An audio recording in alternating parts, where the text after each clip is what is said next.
Hello, everyone. I think we have sound now. I'm really hoping so. All right. Welcome, everybody. We have Premade Unstoppable Week 7 Hello, action everyone. for I think you we have here sound now. today. We've really got the hoping so. UHM Warriors versus Team Welcome, everybody. 5 Head. My name is Lindor. I'm here with Shibby, and we're here to bring you guys this best of 3 matchup here tonight. We're excited to get into this one, but Shibby, how are you doing tonight? Doing good, doing good. It's an exciting matchup, like you mentioned. UHM Warriors and Team 5 have played before, with Team 5 taking the head-to-head. Right now, they're 1-0. And like you mentioned, they are sitting at the top of the league at 5-1 in their respective division. But, with matchups like these, when these teams have played before, you always look to see what adjustments the losing team has made, right? It's always in the losing team's favor to adapt, understand what the other champions that the Team 5 is playing, and being able to analyze their previous games and drafts, right? So definitely, hopefully, looking to see some upset action in this game and not a clean 2-0. But me and you will be strapped in for this best of 3, whether it's 2-0, 2-1, or anything of the sort. Heck yeah, we will be. Yeah, these two teams faced off in week 1, so there has been 6 weeks of growth and adjustment to be had since then, as we are in week 7 now. We're going to be jumping into the draft in just a second, but I want to talk a little bit about it before we do jump right in, because both of these junglers for these teams, we've done a little bit of scouting, they both seem to play kind of that upper echelon of those farming junglers. I'm talking Hecarim, I'm talking Udyr, Lilia, things like that. So what are you kind of expecting in this matchup in terms of draft for those picks? Well, I think the hotly contested picks for this draft is going to be the supports, right? The junglers, they both will probably just trade either Hecarim Lilia or Lilia Hecarim, vice versa. I don't think any team wants to give Udyr away just because he is that much, he is that much better than those two other junglers, right? He is the dominant force. He clears faster, he does more damage, and his ganks are a lot better, in my opinion, at least in the early game, and he can win most 2v2s. So expect that the support picks I think will be the most hotly contested, right? Either the Rel or the Seraphine. I don't think they're going to be trading those two picks. They're both very powerful, but both do very different things and go for different play styles, right? So Rel, Leona, Alistar, it'll be those kinds of picks. And I think the mid lane will be fairly not contested. It'll just be your standard mages. And I think we're gonna see some interesting support picks, hopefully, in my opinion. Yeah, we'll see what we do get. It does seem like the Warriors support here does kind of tend towards maybe those enchanters, likes to combo those up with some of those scaling 80 carries in the bot lane. So we'll see if they do want to stick to that style, or if maybe, like you say, they do want to start venturing into some of those engaged support options, because we've seen those growing in priority and maintaining really that top tier play from those support engagers. So we'll have to see exactly what these guys are going to choose to go for, but we'll definitely keep that in mind heading into the draft. You mentioned the mid lane a little bit there, and it seems like the Warriors mid lane has a little bit of a limited champion pool as opposed to Team 5 Head's mid laner. He has a bunch of different scaling picks. He likes the control mages. He even plays the Vladimir in the mid lane. So I think that this series is going to be a lot about these 5v5 team fights, scaling up to the late game and getting things done there. So with that in mind, what are some of those champs that you think really dominate in those 5v5s? Well, I think in this case, we'll probably see the Victor and the Orianna. I mean, the Team 5 Heads mid laner does have a lot of Syndra play, but we haven't seen a lot of Syndra being played outside of niche picks or counter picks, right? So the Orianna, the Victor. I mean, this guy plays Rumble. I mean, even their top laner, right? Team 5 Heads top laner, very versatile player. Can play Camille, can play Ornn, can play all these different kinds of champions. Rumble as well, so that's even a flex pick for them. He plays team fight. He plays. Bot lane orientated picks like Shen, and he also just plays Camille, which is like a very, 1v1 lane kind of dominant performance, the split push in that case. So really expecting a lot of versatility from Team 5 Head, and, honestly keeping the draft kind of, mixed up, right? Keeping their picks hidden, keeping the flex options available, and really keeping UHM Warriors on their toes, I think is what's going to be the game deciding, at least in the draft. Yeah, lots of powerful flex picks in the meta right now. We got the Tristana, can be flexed between the bot and mid lane. We can also see things like the Galio flexed around, Gragas, of course, as well. And actually, we even saw it in LCS today. We saw Nocturne top. That could be a flex pick to 3 different positions, technically. I don't know if that's going to be something we'll see here, but I like that you call out those flex options, because those can always be something that kind of throw a wrench into that draft and maybe can trip up the enemy team. So we'll keep an eye on those. Yeah, setting the stage here, doesn't look like we're quite ready for draft. Should be just another couple of minutes, but Shibby, What's the matchup, the marquee matchup, shall we say, in this game? Who are you looking at? And I think you mentioned it earlier, and I think hopefully we can pay a lot of attention to it during the draft. But I think this jungle matchup is really what's going to be Mhm. important, right? I mean, these guys play the dominant junglers, like you mentioned, and it's Yep. going to be honestly which jungler can get interesting gank paths. Who's clearing efficiently, who is clearing their camps on cooldown as we get into the draft right now. But yeah, the marquee matchup for me definitely is watching which jungler can really enable their team the best. All right. Well, we will keep our eyes on that jungle matchup. We will also keep our eyes on this draft phase as we are just heading into it. We'll see if some of those junglers are going to be hitting the ban table. So far, it's just the Seraphine taken off the table, and it's a little bit interesting to see that banned away on the blue side, but I don't think it's something that the Warriors play. So unfortunately for them, don't have that option to first pick it, are going to have to take it off the table here. I would have loved for them to ban it away in, at least in the third rotation, right? So, the first ban, second ban, third ban. I would have loved for them to try to wait for them to ban it just to see if Team 5 had actually bans it in their red side, because usually they're forced to ban away things like Udyr, Hecarim, or Seraphine and kind of leave one or two of the OPs up. As we see the Annie ban, which is just a direct target on their mid laner, right? On UHM Warriors mid lane. Yep. UHM Warriors mid laner High Howley has a bunch of games on the Annie, so not wanting him on that comfort pick are going to be taking that one away. It's also the Hecarim banned away from Team 5 Head. Makes a lot of sense. That is, of course, probably the strongest jungler in the game other than Udyr.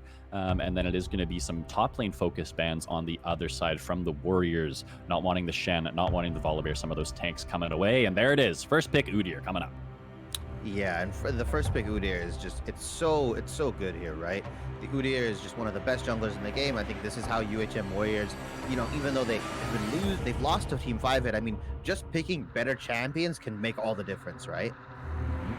Sure can, and I don't know what Team 5 Head can really reply with here. They banned the Hecarim and the Tristana? Lilia. Could be the Tristana, but Yeah. I'm thinking jungle picks really to answer that Udyr, right? Like maybe the Nidalee, but I'm not sure if they play that. It is going to be the Kai'Sa locked in here. Obviously, lots of priority on that pick. Did see a little bit of a nerf, but still is feeling very, very strong in the meta. And I'd like to see that comboed with something like the Rel, but they're actually going to go ahead and lock in that Ivern. I don't know if we could really need to prioritize the jungler pick here, right? Because they can just do it on third rotation. UHM has already showed their jungler, so it's not like they're going to take anything away. I would have loved for them just to lock in the Kai'Sa Rel, but I guess they don't really prioritize it that much. If UHM smart heal, they'll just pick, the next best, I think the two best picks in their respective roles. We're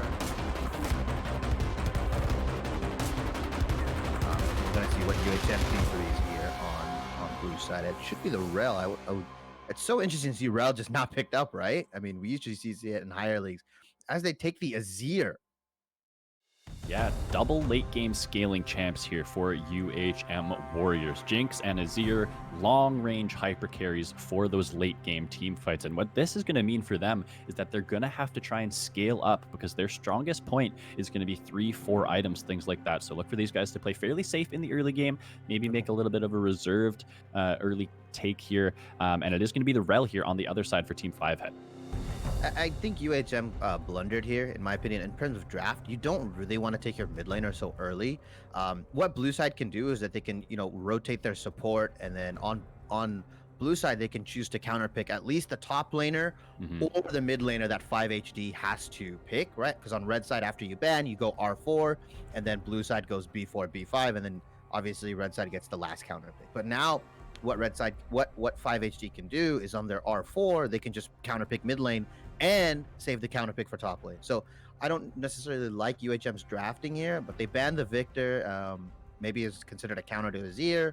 5 HD bans the Thresh. I mean, they're just gonna. It looks like 5 HD is gonna take away all these engaged supports, even though UHM doesn't really play a lot of them. Correct? Yeah, not really big fans of the engaged supports. They do play the Thresh, which actually is a very common answer to the Rel, so I do like that ban away there, trying to deny some of that counter engage options with the Flay. And then they're also going to toss some focus towards the top side, taking the Malphite off the table, something that's very easy to play, something that engages really well and obviously can provide a lot of tanking in the late game. And the last ban here from the Warriors is going to be Camille, so we're not going to be able to see Mrs. Sword Feet here in game 1. Yeah, and this drafts are looking pretty good right now. As you see, the Vladimir, it is a flex, right? Oh, wait. Ooh. It might be the Anivia, actually. I mean, 5HD has the ability to just, like I mentioned, right, counterpick the mid lane. So they can pretty much pick anything they want, whatever they feel comfortable on. It looks like it might be the Vladimir mid. It can be flexed, like we mentioned, but Mhm. 5HD's mid laner is known to play quite a bit of Vlad. Yep, definitely something that can scale equally well as the Azir. So looking to just kind of match some of that team fight and late game damage output. Something that can play fairly safe. Might be at a little bit of a range disadvantage in the early game, but should be able to play safe with that Q, healing him up, and look to scale into the late game. We might actually get to see an engager here, Shibby. Is this going to be the Alistair? Hey, let's go. Yeah, and it looks like, that's also another common answer to the Rel that we see if it's not the Thresh. Alistar can try to, W headbutt away the Rel when she tries to engage and do all her, crazy engage tactics. She's pretty much, Rel is pretty much Leona plus Alistar as a champion, in my opinion. So, I mean, just picking up the Alistar, be able to headbutt her away, disengage from Jinx is going to be the matchup right here, right?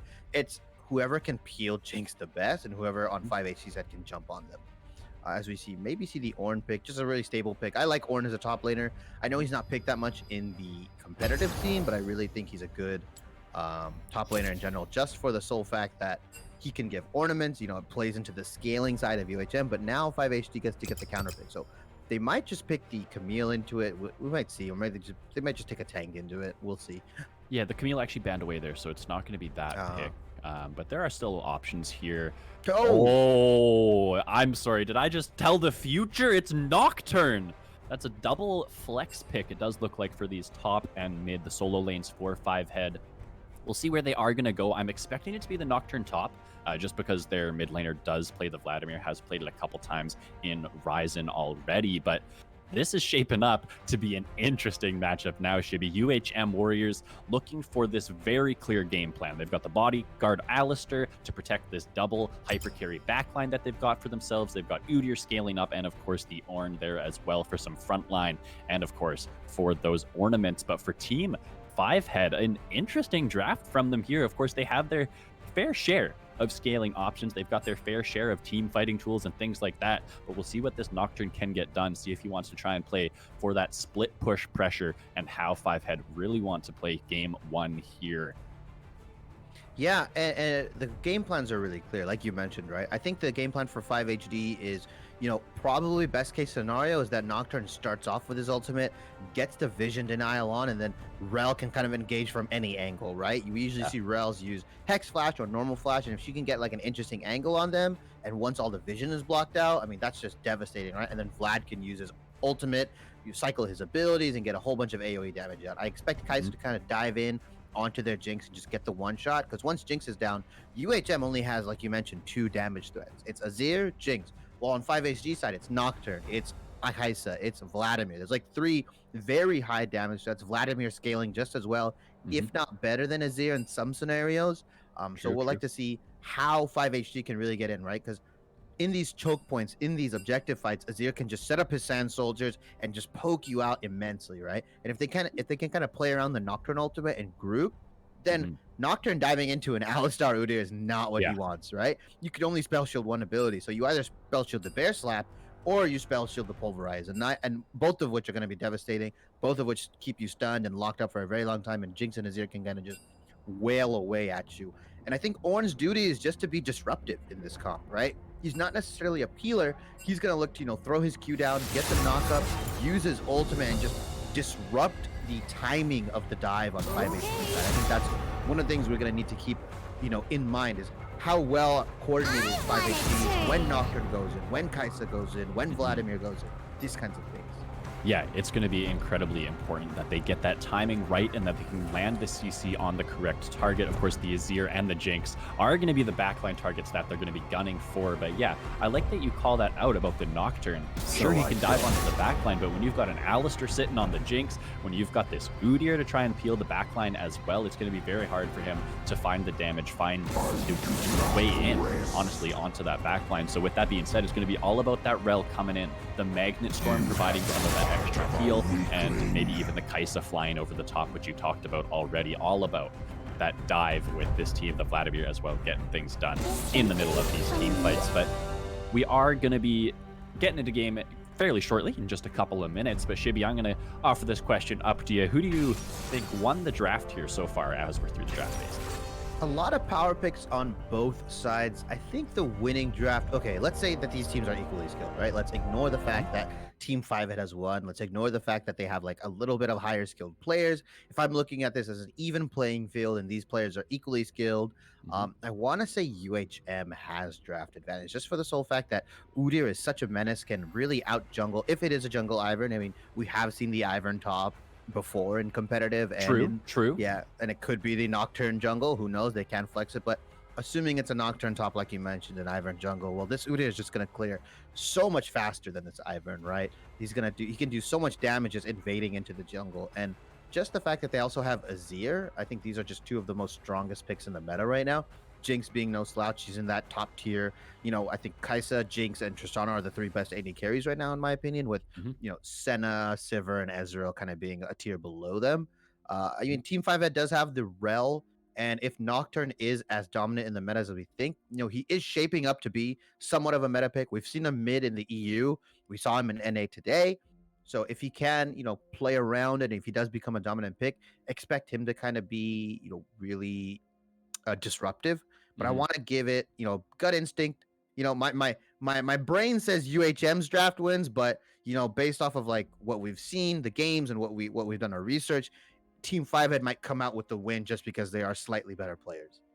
Yeah, they definitely are the favorites in this matchup heading into this series. We are able to see the draft here on our screens right now. So just to let everyone know, it actually is the Ivern going into the top lane. It's Nocturne Oh, jungle, and we're going to see the Vladimir mid. So these flex picks, I mean, we talked about them a little bit to kind of preface this draft, but they're all over the place here. We didn't even know where things were going until they do shake out in the draft now. So Ivern's top something a little bit interesting. Ivern has been given a couple of different nerfs, but still seems to be faring pretty fine. We'll see how he does into this Ornn matchup. Shouldn't be under too much of a kill threat up there. I mean, the thing with Ivern top is that it's a stall out lane, right? You're not Yep. gonna want to send Nocturne into Ornn because Ornn will just be able to tank everything. But the issue Hmm. is with Ivern is that if Ornn jumps and tries to kill Ivern, what's gonna happen? Ivern's gonna root him away. He's gonna walk away. Yep. He's gonna shield and he's gonna be fine, right? And the thing is, these item breakpoints is what we really need to focus on.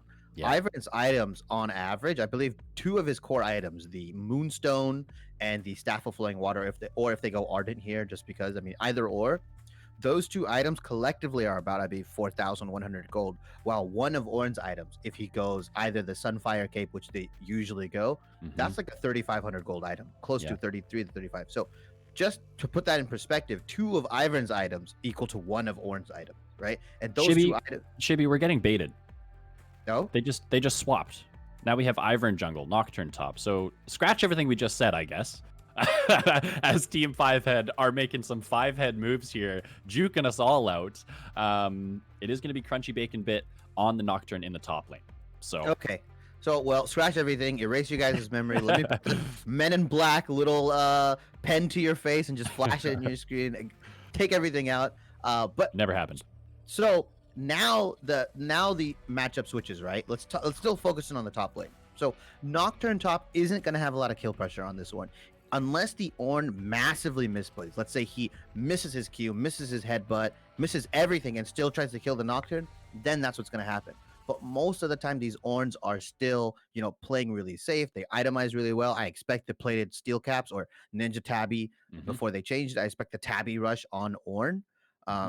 And just Nocturne not being able to have that kill pressure, I really think that what's going to happen is they're going to focus in on this mid lane. They're going to try to get this Vlad ahead. He's just going to dive in. He's going to shove Ornn under, and he's just going to dive in level 6 and kill this mid laner, kill Azir. But obviously, Azir has some protection with Sand Soldiers, the Shurima Shuffle, his ultimate, all this kind of stuff. So, gonna see where they're gonna take all these ultimates and see this first team fight.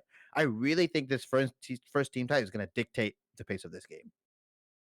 All right. Well, with that in mind, we will keep our eye out on the first dragon or wherever the first skirmish may be. You talked a little bit about the Ivern. It is now into the jungle, so maybe that gold efficiency not as high as it would be with the top lane Ivern, but still has those cheap two-item power spikes as you were talking about. So we'll keep an eye on that for maybe the second or third dragon fights and things like that. But in general, yeah, both these teams looking to scale things up. We already talked about how Warriors have kind of this death ball comp with the two ranged carries in the back line, while on the other side, Five Head, they're looking for maybe some split push power with the Nocturne, and that means that maybe they need to try and snowball this pick. So we'll see where they do want to turn. We've talked about how the Ornn is not necessarily the target for that. Very hard to kill that tanky man up in the top side. So maybe Crunchy Bacon Bit farms to level 6, and then we'll group up with that jungle mid duo that we talked about to really dive hard onto this Azir in the mid lane. Yeah, and really honestly look to bot lane to be kind of scaling on UHM Warrior side. They pick the Jinx, they pick the Alistar. These kinds of champions, although strong, don't get me wrong, early, really need some items to get going. Jinx really needs her kind of what I like to call her 2-item power spike. She's Hmm. probably gonna go either for the Gale Force or the Kraken Slayer, depending on her needs, and then Hmm. she'll go into the Runins, right? Probably Runins LDR. But Runins is really when she starts doing a lot of damage because her rockets get the AoE. She gets, Hmm. Runins rockets, which are kind of the most, I think, some of the most devastating in team fights, especially front to back 5v5. So we're definitely going to see a lot of scaling. I don't expect a lot of action in the bot lane. But like we mentioned, my marquee matchup was the junglers. I wanted to ask you, what is your marquee matchup? My marquee matchup is the mid lane, and not because I think it's going to be a close matchup. I think that Sovereign should be doing a pretty good job here. He plays this Vladimir quite often, so I'm expecting him to know how to play this matchup in the mid lane. I'm expecting him to know when he's strong, when he should be looking for these fights, and should be confidently scaling up into that late game. So definitely have my eyes on that mid lane matchup because you have to not let this Vladimir get an early game lead. If he's able to get a couple of kills and just scale for free, he just becomes an absolute monster. Yeah, and looks like we're going to be loading into the game right now. I see it on my screen. Looks like we're going to Yep. be in there. So hopefully we can get in loaded in on Twitch. But honestly, these jungle paths is really what I want to be able to see, right? This is going to be the important stuff. Where they start, how they clear is also going to be another thing, right? Ivern's clear is a very unconventional clear. He likes to, tick his camps and then maybe try to go and invade and smite the other person's camps, right? So hopefully, they suss out this, Ivern cheese if they can. If they don't, Ivern gets the 3 buff you, and it's going to be a very devastating for this Udyr. Yeah, usually the Udyr wants to go for the full clear, but we'll see if he takes a bit more of a unique path to try and protect from a little bit of that invade power that the Ivern can provide. It looks like we just do have pretty standard 5 spread here for... Yeah, looks like we do have a bit of technical difficulties here. It should be just a second before we get things on. But yeah, we'll keep track of these junglers as we do head in because, like you said, the Ivern wants to look to get things done, wants to look to get aggressive, maybe try for a unique clear to try and put that Udyr behind, because otherwise, you talked about it a little bit already, this Udyr will absolutely burn through his jungle and should be able to get a lead just from doing that. Yeah, and if the Udyr is efficient, he's keeping his passive up, cycling his camps correctly, and using his abilities, he can actually clear his full jungle. Without a leash, with or without a leash, he can clear his full jungle before the scuttle crab spawn. He can get in at about 4 or 3:15, 3:12. 3:12 is when he clears all his camps, which is Mhm. just super devastating, right? Because if you're another jungler and you see a level 4 Udyr coming at you with 2 points in Phoenix, 1 point in Bear, and 1 point in Yeah. Tiger, you're not gonna win that. You're never gonna win that. Yeah, he's going to run at you fast. Run, stun, job done, as is the Udyr way. Looks like we are going to be loading onto the Rift in just a moment here. We should have the game on your screens momentarily, but I'm going to take a look here at a couple of our rune choices, maybe some summoner spells, because it doesn't look like we have anything too unique here. It is going to be Phase Rush in the mid lane for Oh, Sovereign on the Vladimir. Conqueror Azir. Conqueror Azir is maybe the one unique thing that we would see here. It's Conqueror Jinx as well, so looking for some of those sustain options. Yeah, and Conqueror Azir has been something that has been popularized by Chovy. He plays for, NLCK. He plays for HLE, I believe. And he's been doing like a lot of interesting stuff. That guy is a monster in the mid lane, plays whatever he wants, Scion, Aatrox, and just kind of, his CS numbers and his game sense is impeccable.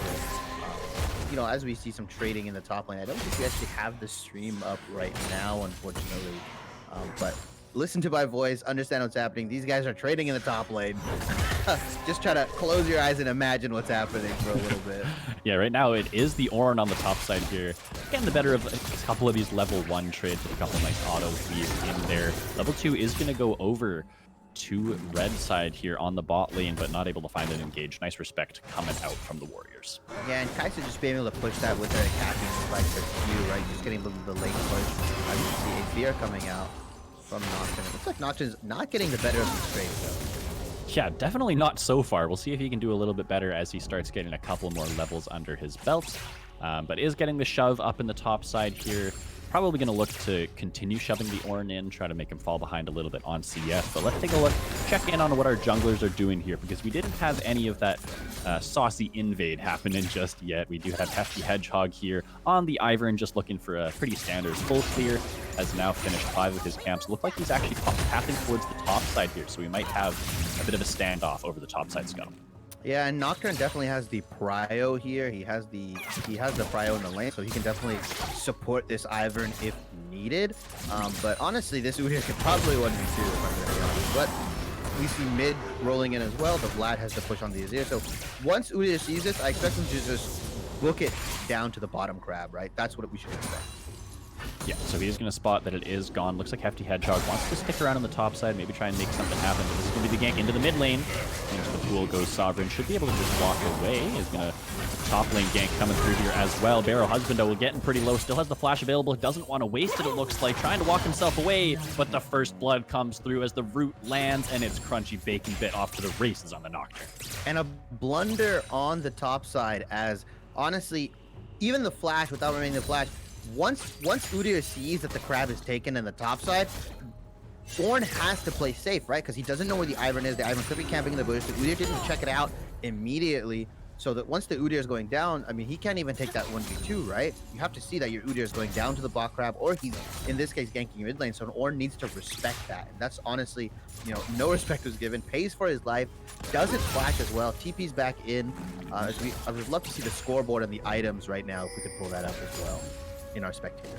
Yeah, we'll see what that first item spike is going to be for Crunchy Bacon Bit in just a moment. But yeah, that first blood on the top side, that's exactly what they want to be getting done here. If you are 5-head gaming, get the Nocturne snowballing, getting some items in, is going to have that Iron Spike whip already on that first back. Yeah, and such a power buy as we see the double clock armor coming out for Ornn. No refillables, no potions. Yeah. Oh, actually just builds right straight into the Bramble Vest. So will be interesting to see as we can, hopefully we can pull the items back up again. Yeah, we'll keep our eye on those items as we continue through this game. It is actually the mobility boot rush here for Hefty Hedgehog, so looking to zoom around the map with that one, try to keep up a little bit with some of the movement speed that, of course, Udyr does have, and wants to make sure that he's on time for some of these skirmishes in the early game. But yeah, so far, just a really nice start here from 5-head gaming. Got the kill on the top side, got the Nocturne snowballing just as you would like to see, and it looks like on the bot side, things are going pretty even.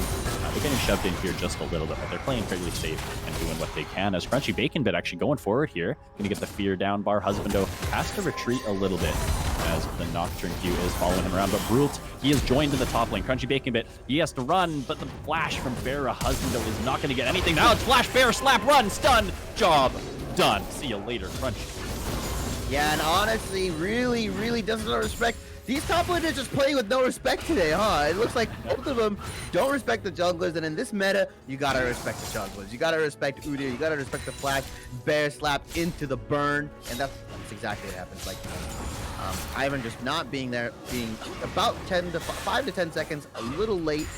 Really, they should be looking to get this bottom lane going and really trying to get the dragon. But it looks like the pings are going out. Looks like they're actually getting a reset. Oh, Rel got stopped. Yeah, Major Zio getting tagged to the zap there. It's going to be pretty safe here. It looks like he wants to get back into the river, maybe try and set up some wards, help his jungler take this Scuttle Crab. Kai'Sa did just grab the recall. We'll see if we can see what items she was able to grab, as it's going to be the Dragon started up here already. Level 6s are available in the top side. Crunchy Bacon Bit looking for some trading here, but it looks like we're going to see a fight over the Dragon Pit. Dragon down to 1k. Jinx Trap trying to get through the entrance, but the flash forward. It's taken by the Udyr. The engage comes through, but it's not going to land on anything. That's the swoop coming through. Vladimir's in the pool, and he's in the middle of 3. Can he get the damage down? Heals coming through. He's going to be CC'd up. He's going to get taken down. He's getting very low. Shield comes through. Zap for some slows. Can they finish the chase? Looks like the Sand Soldier, but it's not going to be enough. It's 1 kill over to the Warriors, and they grab the Dragon for themselves as well. Yeah, and a really good trade by UHM Warriors getting the dragon, and also I believe they're getting a kill onto the Rel as well. The engage coming a little bit short. Vlad trying to do what he wants, but he's really not a champion. As we know, you see his items right now. He doesn't really have much in his gold and what he's building. So I think they should have just conceded the dragon, right? Wait for Vlad to scale up. Wait for Nocturne to be there, because all Nocturne did was just cut the lights out, and that was pretty much it. But everybody was grouped on UHM side. Nocturne, Husbando has to be a little bit careful here. He's going to get feared up. That's the Q going to land as well. Doesn't quite, not quite able to close the gap. There is Crunchy Bacon Bit, but he is starting to whittle away at some of Husbando's health here. Yeah, and it looks like if we could go to the items, Nocturne is just winning this value kind of war, right? The Iron Spike, Whip, and everything like that. Yeah, we'll see what he is going to build for. I think it might be Gore Drinker, but Iron Spike Whip does have a couple options, so we'll keep our eyes on that one. We mentioned already how important some of these item spikes will be, especially for the Jinx, the Azir, the Vladimir, the Kai'Sa. All of these champs spike incredibly hard on 2 items. There's a little bit of a jungle invade coming through here. Crunchy Bacon Bit coming forward as the Q does land for Hefty Hedgehog. Horn is going to be sounded as he does look to join the fray, but the spell shield is down, and it looks like both teams are just going to disengage. Daisy still on the front lines, causing some havoc. That's another snare landing. Brule has to be careful. Crunchy Bacon Bit looking low as well as the mid lane looking to join the fight. Both of these guys rotating over, but it doesn't look like we're going to see too much here. Warriors, they managed to defend the lead. Yeah, and a really interesting invade on Ivern's part. You don't really see these invades, especially trying to go toe-to-toe with the Udyr. But I mean, I respect it, I guess, but really only with the Kindle Gem and the mobility. Oh, the base roam from Magic Gateway, but a really good tool there out from Sovereign is going to stop the engage. This is going to be the dive coming through. Sunjay, you're in trouble. That's the Magnet Storm. That's the autos coming through. It's grabbed by Triple C. And Brult is here. The rest of the team are looking to come in. Alistair arriving as well. Major Zeo still under the tower. Is going to try to get away with that W. Mount up, has the movement speed running away, but there's an Udyr chasing you, and that is the fastest man on the planet. He's got the bear stance. He's running you down. Stun, Phoenix stance. Goodbye, Major Zeo, but it's a 1-for-1 trade from bot side.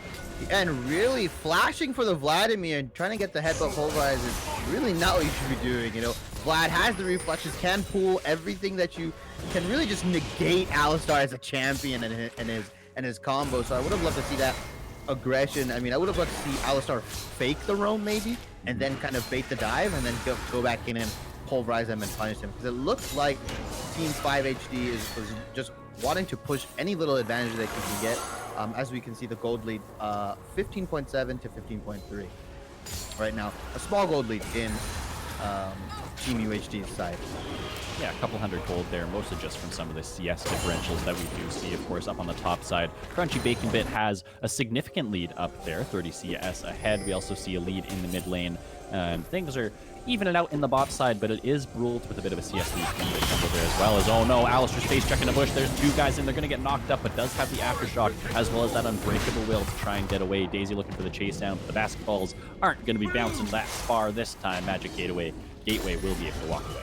Oh, we got a TP joining actually. Husbando is looking for the flank flash. Headbutt pulverized. Horn as well. Look at the TP coming through. It's a bouncy castle in the red team jungle. Trying to run away is Major Zeo, but there's too many people here. The rocket comes through as well. It's a double kill for the Udyr, and Vladimir finds himself in a sticky situation. Sovereign is going to be exhausted down, trying to run for his life, but that's the headbutt, that's the pulverize, that's the damage. Hi-ho, Willie says thank you, and that's going to be the Azir with a kill as well.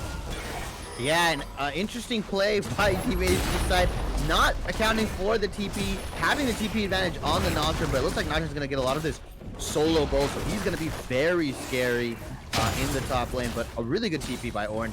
Getting, like you mentioned, the bounce house going in the bottom side of the jungle. The Alistar headbutt pulverized into the Ornn knockups, but yeah, look at how much gold this Nocturne has. I wish we can toggle over. He's still far ahead. Even after all of that, Team UHD still have a 300 to 400 gold lead right now. A lot of that probably being onto the Nocturne, so we're going to see him exert his power.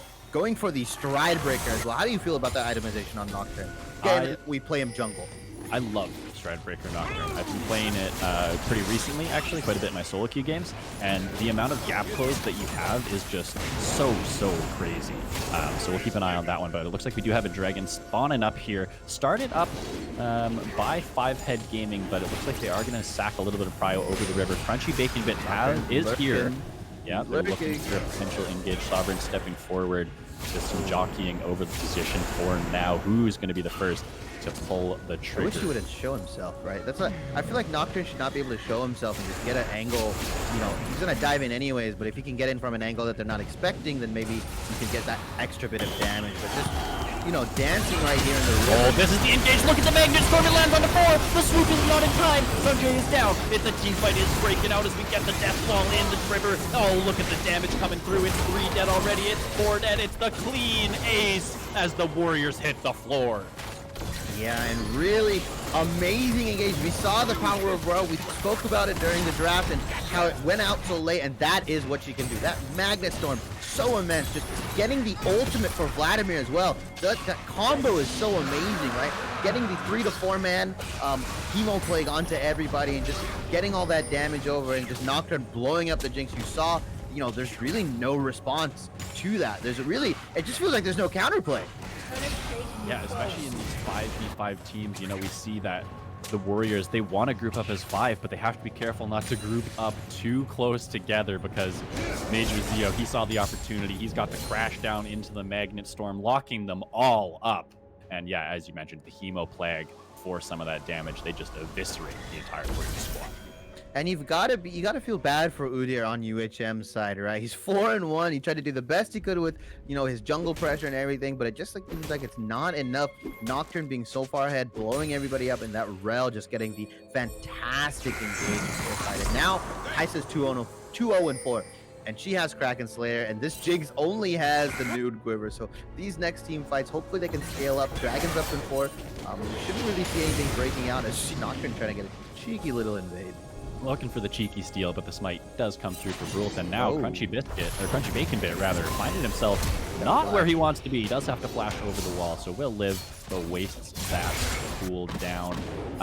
Yeah, so you mentioned the gold lead here, just about 4K, or just approaching that for 5 Head Gaming, and we can see it already in these item spikes. We already talked about the Stride Breaker for this Nocturne. We now have the Proto Belt for Sovereign. That's going to be feeling pretty good on the Vladimir, comboed with some of these ability haste boots that he's got as well. And yeah, Kraken Slayer on the Kai'Sa, that's going to be an early power spike for her, especially considering that Sungjae is still working on a couple components. Yeah, and Ivern, you know, will be cresting his items pretty shortly once he clears all this guns. As we see Udyr just being a bully, as he always is. Yeah, but he might be getting bullied himself. Major Zero coming in. They even have the TP. Nocturne looking to join. That's going to be the Magnet Storm landing onto 1. Husbando, you're going to be the sacrificial lamb. He dies for his jungler's sins. Yeah, and really gets the red. Says it's worth. It gets collapsed on, and that's unfortunate that he died for his sins, unfortunately, as the Ornn goes down. Really bad, really not what you'd like to see, but you know, jungler over here is saying, you know, I got the red buff, it's okay. We denied Ivern another level, we denied him buffs. As you see, the Ivern coming with a really big buy. It looks like he spent some gold. He probably has the Moonstone coming up. If not, probably has the Bandy Glass, and once he gets his Moonstone, these team fights are going to be way harder, right? There's going to be so much healing on the side of Team 5 HD that someone's going to need to get Grievous Wounds. Hopefully the Jinx can get it. Her rockets can apply AoE Grievous, which is always helpful. And Azir as well, if you can get the early Oblivion Orb, that's really going to be good. Yeah, as we see the Moonstone coming out for Ivern. Mythics in for all the important members here for 5 Head. Of course, still need to grab that one on the Rel, but is going to be looking for maybe the Chem Tank. We'll see exactly what she does want to opt into. But yeah, we just toggled the gold, and I don't know if you guys noticed, but it is a massive lead for Crunchy Bacon Bit on the top side. It looks like for now, he's trying to invest some of that resources into getting this side lane pressure, and I'm expecting him to continue doing that. But given that he is the richest member on the map, it's really up to this guy to try and find the picks onto the enemy carries at the right times, because we talked about it in Champ Select. It can be hard for him to find the right target with some of the peeling that we do see for the Warriors here. Yeah, and just trying to get some aggression onto the Ornn. But so on UHM side, it's really if they can recognize that this Nocturne is a large part of this gold lead. Hold that thought for a second. Hefty Hedgehog trying to get away, but this is going to be the paranoia coming down. Darkness has been summoned. Oh, that's going to be a really nice Spirit. Tries to flash away, but Husbando, he says, man, Udyr, you're leaving me out to dry again, man. I will die for your sins. Yeah, and really, that's not the kind of fights they should be going for. They should really be playing around this Nocturne ult. The ability for Nocturne to essentially collapse on anybody within half a minute. You don't get to talk because they're fighting for more. They want the Rift Herald. Group coming in, Hi-Ho Haley trying to buy some time for himself, trying to find some heals, but now he's in the middle of the fight. He's only got 200 HP. Crunchy Bacon that grabs the double kill. Sunjay flashing for his life, but he's got the Hemo Plague on. He's going down as well. Magic Gateway limps away with just a sliver of HP, but it's another team fight win for 5head Gaming, and they grab Shelly here as well. Yeah, just, before they started team fighting, I mentioned that Nocturne just has the ability to just collapse on almost any team fight that's within his ulti distance. And he's level 12 now. His ult distance, his range is even bigger, right? He can hit you from, like, I believe it's 4,500 units away. So that's an instant collapse. I don't know what this Udyr is thinking. I think he's just trying to desperately kill whoever he can and try to burst it in and out, but he is tank Udyr, has the Dark Seal, 0 stacks on it, unfortunately. But Azir does come with the Leandries. And how do you like the Leandries buy here to a team that isn't really that squishy? Would you love to see something else, or is that pretty standard for the Conqueror Leandries this year? So I've seen the Leandries Azir a couple times. I think that it maybe goes a bit better with this Conqueror, but personally I'm not a big fan, especially just considering the fact that they have these double late game carries that are really looking to dish out the damage. I think that if they could have grabbed what's the general Azir item? Like, he wants to go for the attack suit. The Nashor's tooth, I think, is just way better. So maybe he wants to go Leandries into Nashor's for some of that burn. But personally, I don't think it's the best option. But we do see the Dragon spawned up here. It has been started. We have a TP coming in. Darkness lights are out. Gonna be turned. Yeah, lights turned off. Not gonna be a second cast just yet. This is the exact same engage. I feel like it's deja vu. Shibby, they go into the death chamber. The swoop does land this time though. Hi-Ho Willie, can he try to turn this fight around? Rules in the middle, trying to tank a lot of the damage. It is gonna be one kill going over as the Kaiser does get shut down. It's not as clean of a fight as last time, but it's still the ace for 5head, and it's their second dragon of the game. What a fight. I mean, it looks exactly the same as the last time. Yeah, and as the lights go out, that is Rel's signal to engage and hard engage. And where is the counterplay on UHM side? What can they do, really? I mean, you saw them come out just a little bit better. You know, they came back, returned 2 kills onto the Kai'Sa, onto the Rel. Jinx getting the shutdown, I believe, but really, there's nothing you can really do. You can group, you can hide, you can do what you want, but this Rel's gonna engage on you. Major Zeal getting some insane engages, right? Even paying for his life, but setting his team up so perfectly. And Rel is just a champion that can do all that and set his team up for success, right? The Hemo Plague going down. I mean, Nocturne didn't even get his ultimate off, right? He only really shut the lights out. He didn't even dive in, so might have been even a cleaner of a fight on Team 5HD's side if they got the Nocturne ultimate in. Yeah, really great synergy. We talked a little bit previously about how these engages really have to be on point and how the team coordination from 5head is so important when we think about how these fights are going to play out. And I mean, it's pretty easy to play the fights right and to land the engage on the right members when your Rel's just hitting them all with her ultimate. Yeah, and the Magnet Storm, you know, it's not even that this Major Zeo is getting like a 1 to 2 man Magnet Storm. I think every Magnet Storm I've seen in these team fights are 3, 4. I haven't seen the legendary 5-man Magnet Storm yet, but these are huge Magnet Storms setting up Vlad for success and just getting all of his damage out. Vlad coming with the Cosmic Drive now, so he's going to be even stickier, right? He's going to be able to, he has so much movement speed, he has the Proto Belt, he's just going to be able to do all of his damage and get on your whole backline and you can't really do anything about it. Rel now coming out with, like you mentioned, a good call out on the Chem Tank, just being able to engage even quicker, right? And it's going to be a very scary thing when a Rel is Chem Tank and you don't even know she's Chem Tank because the lights are out on Nocturne Ultimate. Very true. The engage tools just keep coming rolling in here. for Team 5head, and it looks like they're transitioning. Oh, here goes the paranoia onto the Jinx. She has the shield bow. Can she try and survive this? But no, there's 4 members here. Goodbye, you poor little Jinx. You're all alone. You're going down. Rule trying to provide something here. The gateway is arriving. Willie with the shove back to the tower. That's 2 under. But Kaiser with the killer instinct is able to get out. Warhorn coming through, but it's not going to land on anyone. It's the upright. The Hedgehog does go down. Triple C grabs the kill on the back end, as it is the Alistair falling once again. Oh my god. What is that? A 2-for-1. Yeah, and Alistar ulting very late.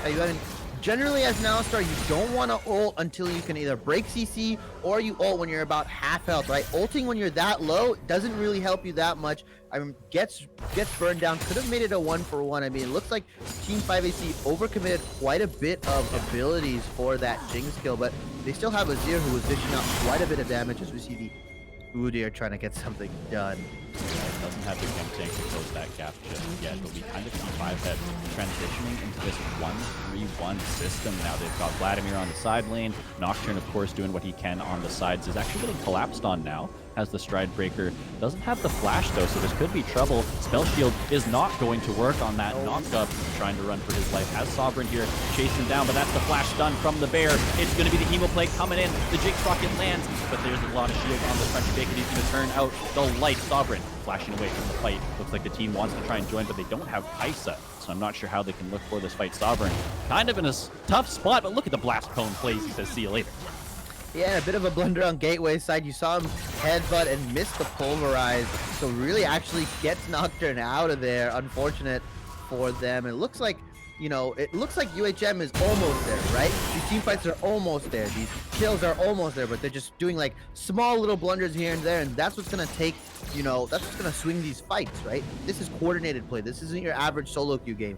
You have to be on point with these champions. You have to land your combos, as we see a bit of a game pause coming in. But as the pause is here, I'm going to ask you a question. What does UHM do, if they can do anything, to try to get back into this game? It is a almost 10,000 gold on 5HD's side.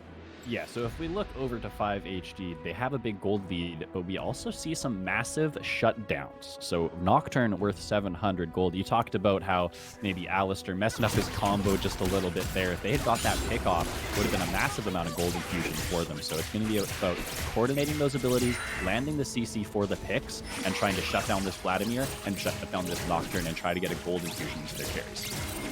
Yeah, and we see the pauses come out, and Jinx is just taking the red buff right now. It looks like they're kind of, you know, getting a bit of a lull happening right now. But really, 5HE is just going to look toward this Baron, I presume, stuffing it out with all these red control words, these pink words or red words, control words, whatever you want to call them, depending on what era you've started or played in. But you know, that's the classic, right? You just stuff out the vision, force UHM to come into you, and just turn when they can. Because with this massive gold lead, I hear it engage. I don't see it engage. I can hear it engage. I can't see it engage. I don't know what's happening, guys, but there is a fight breaking out on the map. Hopefully we'll be able to see what is shaking out in just a second here. But yeah, you talked about that Baron. Should be the next target. Turrets are falling. Things are happening. Close your eyes and come into the what? Oh, as we can maybe get back into this, it looks like mid Azir. Actually, Azir got probably caught out in the mid lane. A blue turret went down. Nocturne was splitting the top lane, and now Team 5HD turns their attention to the dragon. Oh, He did a nice little spell shield there, trying to get away from the engage as they do look for this pick off on the top side. But yeah, it's going to be soul point now, internal soul point for 5head. Sovereign even going to grab this turret in the mid lane, and things just go from bad to worse here for the Warriors. Yeah, and really, I like this Nocturne's itemization, right? Not going for the full in-your-face damage, going for the stacks, going for the Randuins. Not an item we actually see built too often, but I think it's a beautiful item, right? It's so good. I love it here, yeah. The attack speed works incredibly well for both of the carries here for the Warriors, so really intelligent pickup there, I do think, from the top laner. Yeah, I mean, I like the kind of bruisery Nocturne build here. If he's diving into the backline with full AD or lethality builds, things like that, is actually now we've got a skirmish over this blue buff deck. Group doesn't want to give it away, but he's going to give away his life instead. Nocturne now diving onto the back line, but he thinks he might have gone a little bit too deep. Does have to retreat. The flash comes out from the horn for the disengagement, but it's another kickoff here for Team 5 there. Blue buff is not worth your life, Udyr. I hope you realize that. You can give it away. You don't need the mana regen. Your mana costs are like only like 30 per ability. But now, with the jungler down, Team 5 HD turns their attention towards the bear. Sovereign is able to recall off here with the current guidance spike, but has the teleport available to join. We see the Jinx rocket fired off, but it's going to be a little bit too early here. Nice attempt there on the steal from Sungjae, but it is not going to be landing in time. It is 5-head. Wearing her. Yeah, and now we're going to look for the classic 1-3-1 composition like you mentioned. Vlad in the top, Nocturne in the bottom, vice versa, and then just having this safety of Ivern, Rel, and Kai'Sa. I mean, you're not going to be able to kill this Kai'Sa. She's got Ivern shield. She's got Rel engage for the peel and engage, right? Just to, can throw her life away. So, honestly, we'll see just a classic 1-3-1, and this game looks to be in its closing hours. Yeah, things are not looking good here for the UHM Warriors. I'm not sure how they defend against this 1-3-1 push, as you mentioned, if that is what 5-head want to be going for here. It looks like right now they do have some focus onto the top side. Nocturne just waiting for them to gain some pressure before he shows himself on the map. But it does look like they want to try and play with this Baron buff, try and get the siege going in the top lane, and then let Crunchy Bacon Bit do what he can. Yeah, this looks like an overextension from Rule to Crunchy Bacon Bit. He might be eating Udyr for lunch. Coming forward, you're going to get the fear down. Trying to run away is Rule, but he's going to be feared up. The damage isn't really ticking too fast here for Crunchy Bacon Bit, but he should have the chase down. That's the paranoia. Running forward, even has the extra fear. A little bit of BM at the end and grabs it. Going godlike here on this pick. The push will continue here on the top side. Husbando dashes away, just barely limping away from this fight, and the siege will continue. Triple C putting some pop shots in on this tower. They have to demolish to finish it off. It's going to be at least an inhib on the top side. We'll see if they can transition into more as this Crunchy Bacon Bit getting things done on the bot side here as well. They even have a wave crashing in the mid lane here, Shippy. This is some 3-lane power with this Baron. An absolutely surgical precision on taking this base down, syncing up the waves. I don't know if it was intentional or unintentional. Taking the top, putting pressure in the bottom lane, Nocturne free-hitting them, and now they're going to triple inhib. Now, what we're going to see is either we're going to see them go for the end, or they're going to reset, get the gold, and go for this dragon and set it up. It is 1:30, and I think they get Infernal Soul, and I think it just wins the game outright, correct?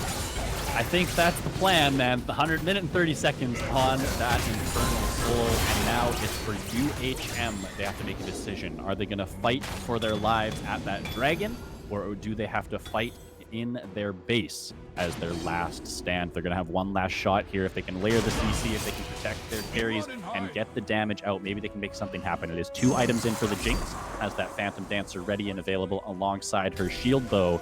And we do have some healing reduction coming through, so maybe if they land the right or an ultimate, the engage lands, they get a big Azir swoop or something like that, it could look good for them, but it's a long mountain to climb. They need to get this fight, and then there's a lot to go from there.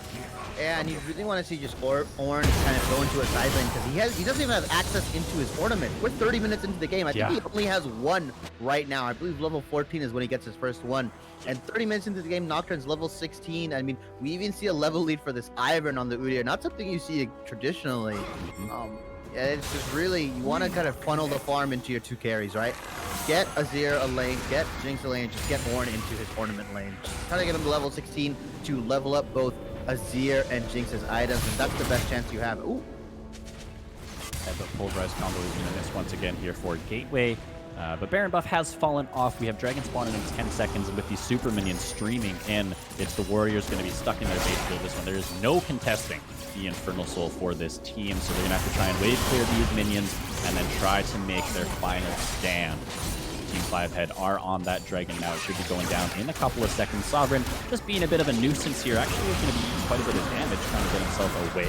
He's going to go into that blood pool trying to run, but Magic Gateway right on top of him. That's going to be the pulverized headbutt back into the team. He's exhausted, has the flash, but Nocturne is into the middle. He's going to get swooped away. Doesn't have the rest of the team to follow up here. Might be some free disengage there. Team 5-head is going to be more sound, but he's CC'd up and he can't get the re-engage. The health bars are dropping very low for Warriors as they continue to go forward here for Team 5-head. I seem to be frozen on the screen, but this is going to be 5-head taking the fight. 5-head taking game 1 in clean fashion.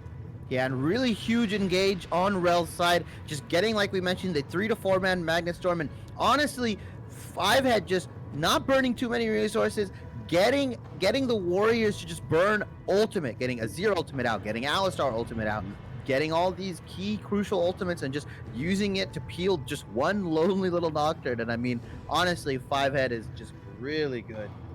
Really clean play. The Kaisa came in, they have the Infernal Soul now. Looks like the game will end, and the game has ended. I think they take game 1 in dominant fashion. 5-head, Team 5-head with some 5-head gaming there in game 1. We saw Warriors looking for this scaling composition here and not really getting the opportunity to scale up to those item spikes that they really wanted to get to. So Shibby, what are some adjustments that you want to see these guys make heading into game 2? Honestly, team 5-head, played really well, but I think the UHM Warriors, they did a really good early game, right? Their early game was very Yeah. competitive. They got some kills on the Mhm. board. Udyr was really affecting the map the best he could. We saw him get the bear slap, the flash bear slap into the Phoenix dance. He got some kills in, I believe, the mid and bot lane as well, but they really couldn't push their lead.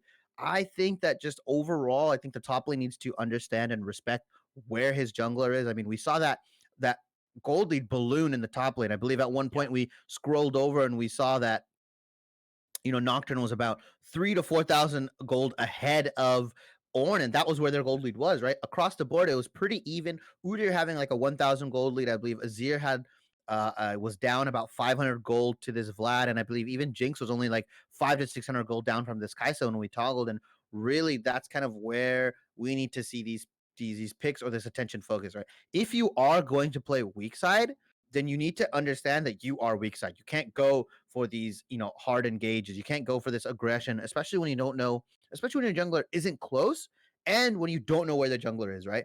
I think it started snowballing once he died in the top lane. I mean, he saved his flash for sure, but I think he just kind of, snowballed from there and being able to get all these team fights in. Really good. We saw him get a good TP in though. So I think he understands how to play team fights. It's just his laning phase. He needs to respect the jungler, even if it is an Ivern, right? Someone who doesn't Mhm. do a lot of damage. Yeah, Uh, we've all had that feeling in our solo queue games when our top laner it's a couple of those kills early and then it kind of just snowballs across the entire map. And especially with something like the Nocturne, having that global ultimate makes it all the easier to take that lead from the top side and put it into other lanes, invest it into your other team members, and really make the map yours from there. So look to bear a husbando next game, maybe to look to play a little bit more reserved in those early stages, as you say, and not let that matchup get out of hand too quick. do you think we see the Nocturne run back, or do you think UH Warriors just ban it outright after that game? That's a tough call. If I'm husbando and I'm picking Ornn into that matchup and I'm struggling with it, I'm not sure exactly what he's going to pick that would do a bit better. So it's either a matter of banning it or saying, "Hey, husbando, listen, you have to play this a little bit more reserved in the early game. You're Ornn. You're going to scale. Give up some CS in the early game. Sacrifice yourself just a little bit so that the team can have a little bit more of a better idea how to play that mid game out." I definitely agree. They probably will ban the Nocturne, and unfortunately, it'll be one of those reactionary bans where it's just like, look, they beat us with this. If we ban it, we may have a chance. But then, this guy's champion pool on the top lane side for Team 5HG, he's got a wide champion pool. He, Yeah. like you mentioned, he can play tank, he can play assassin that we just saw, he can play Camille, he can play the Rumble. I mean, whatever they put him on, he seems like he can. He's very versatile, and that's one of the good things you want to see. That's the top laner, like you mentioned, that you want in your solo queue games. Yeah, for sure. All right. Well, a good game 1 here for Team 5-head. We'll see if UHM can pull things back in game 2 and maybe take us to that game 3. We're going to take a step back just for a minute or two, try and figure out some of these technical difficulties that we have been having, but we'll be right back for you guys for game 2, so don't go anywhere.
Take a moment right here, feeling like it's out gear.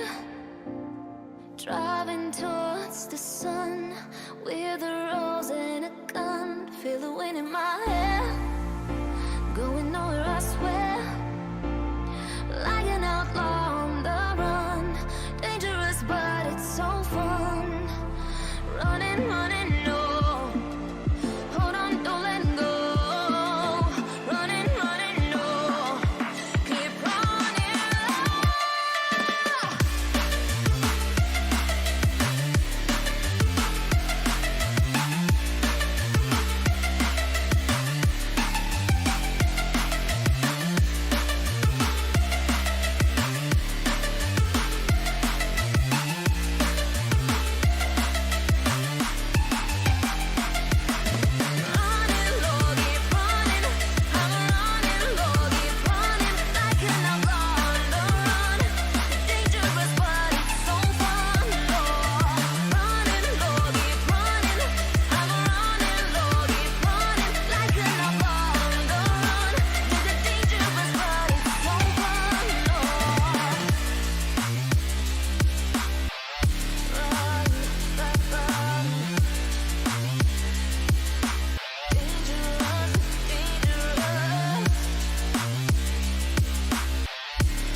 Told my boss that I'm done.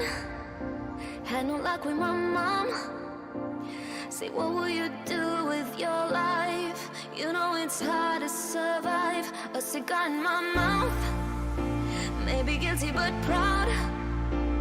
Now I'm an outlaw on the run. Dangerous but it's so fun. Running, running, no.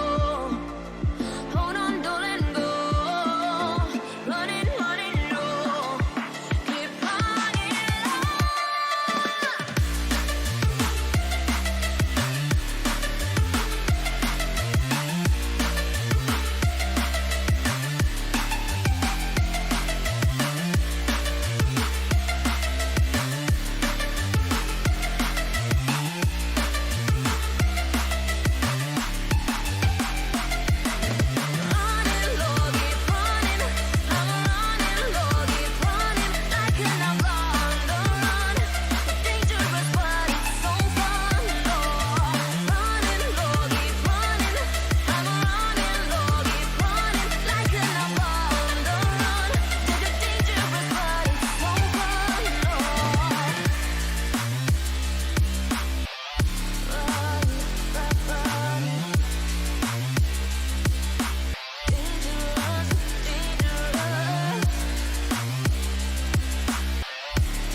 Welcome back, everybody. We are back for game 2 of the Risen Unstoppable Week 7. We've got 5 head on the blue side for game 2. UHM over onto the red, looking to win this game and take us to game 3. Once again, my name is Lindor. I'm here with Shibby, and we are bringing you guys this best of 3 series. Shibby, we're about to get into picking bans here. What are you expecting from 5 head on the blue side?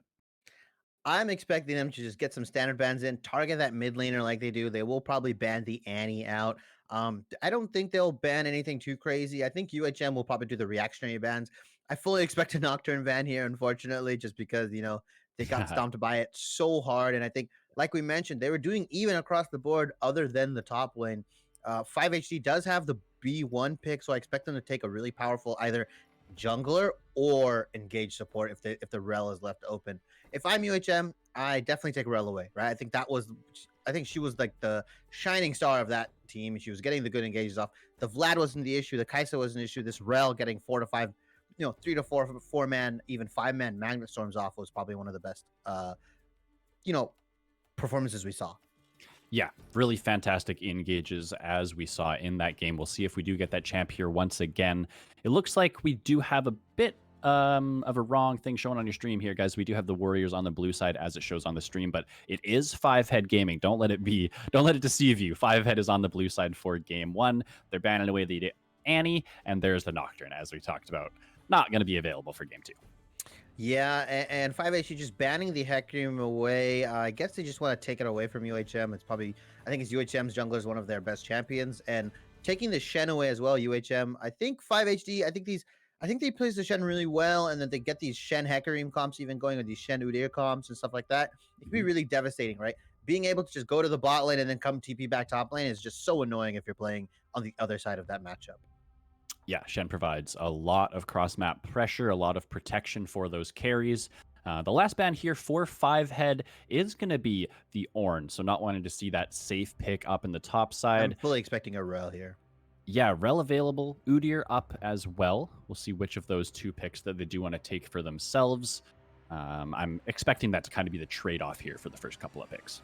A lot of power picks are up, right? The Tristana, the Rel. They actually take the Echo. Wow.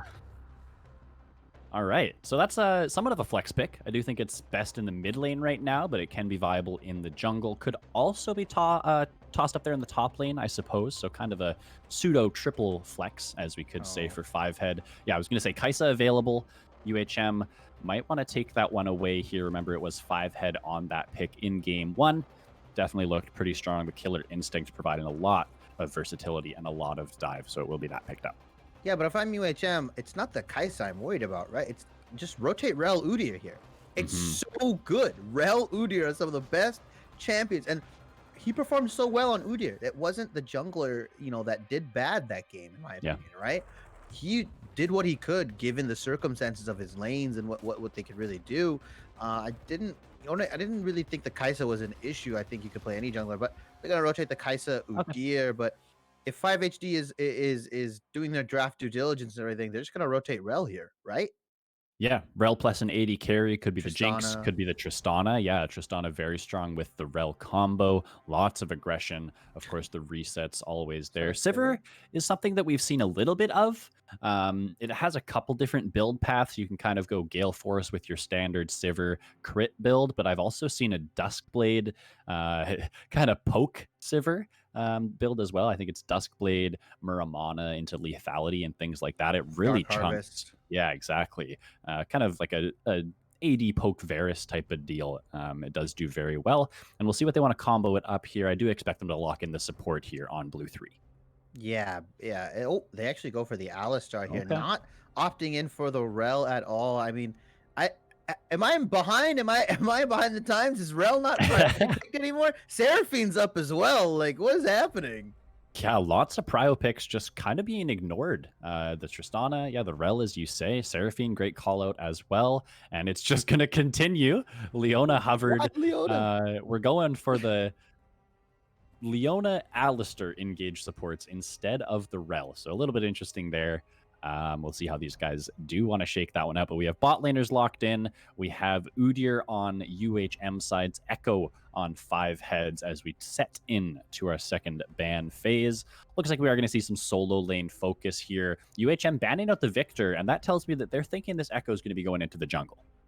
Yeah, and really, I don't hate Echo Jungle, right? I think if you can get a mid laner or a top laner, or in this case, a CC bot lane that can set up that parallel convergence, can set up that stun, and just really get all that damage going. I mean, these Echoes, they can burst you 100 to 0 with like one item, an item and a half. It doesn't matter, what their score is. If they get that Hextech Proto Bell, or if they get whatever item they want to go into, the Ludens we've seen sometimes, they will 100 to 0 you every single time. Yeah, a lot of damage coming out from that Echo. UHM going to be banning Camille as well here. Malphite taken off the table. Could be the Cho'Gath as well. Looks like 5 head just want to kind of squeeze some of these safe tank junglers away in this game. It's something that UHM's top laner here, Barra Husbando, loves to play. He's basically only played tanks in league play to this point, so they're trying to ban away at least the top tier meta tanks so far. Yeah, and we're gonna see what UHM kind of defaults into this R4. They're probably gonna rotate their top laner or mid laner here. I mean, we'll see who they save their counter pick for. But 5HD just really has a lot of leniency in their draft. Tristana still open, right? You can still go Tristana mid here.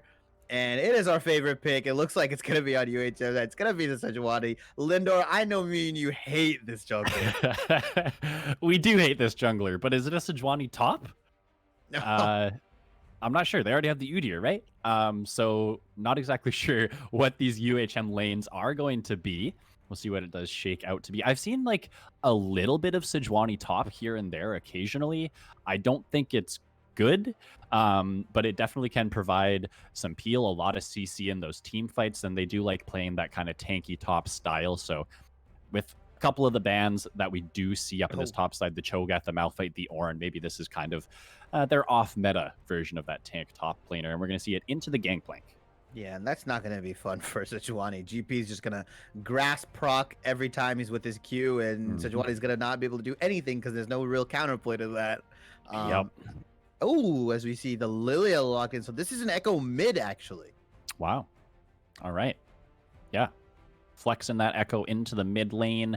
Lilia in the jungle, something that 5 heads jungle has played quite a bit of, both in solo queue and on stage games here in the Unstoppable League. We'll see what the last pick is going to be for the Warriors. Ooh.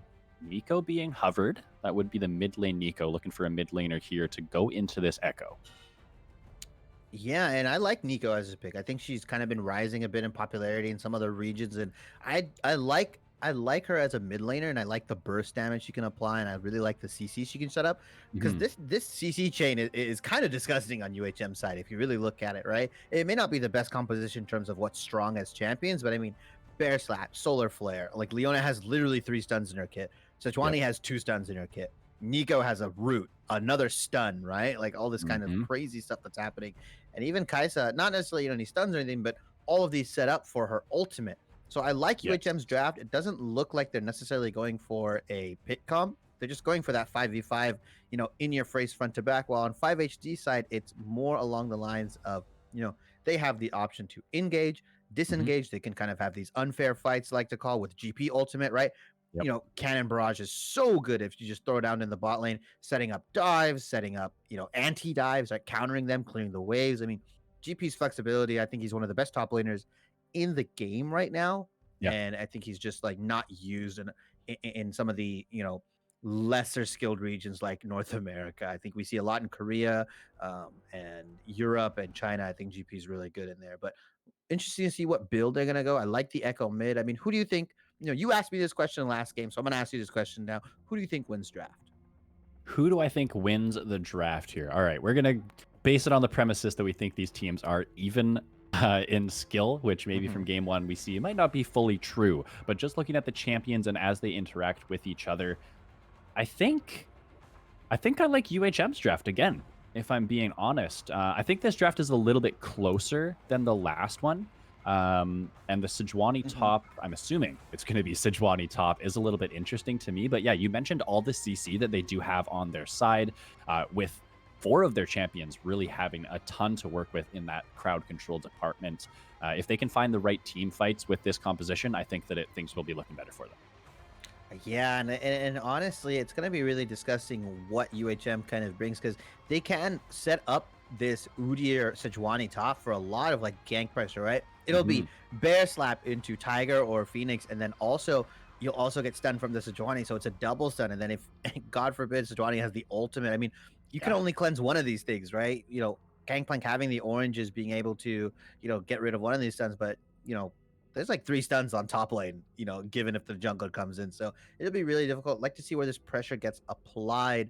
I think UHM will want to play towards bot side just because it's Leona Kaisa is a little bit Hmm. stronger than Sivir Alistar. I think they have the upper hand in that lane. So I'd like to see UHM kind of play to the bot side. While 5HD, we're just gonna see Lilia kind of play to mid, as what I presume, right? Echo can probably get the shove, get the roams off. Hmm. Probably gonna go TP and just really look to kind of win this mid 2v2. Lilia clears just as fast as Udyr, maybe a little bit slower, depending on how you're kiting the camp. So we're gonna like to see this jungle matchup. I think my marquee matchup again is the jungle, even though I want to say the top lane. My heart says top lane, my brain says jungle.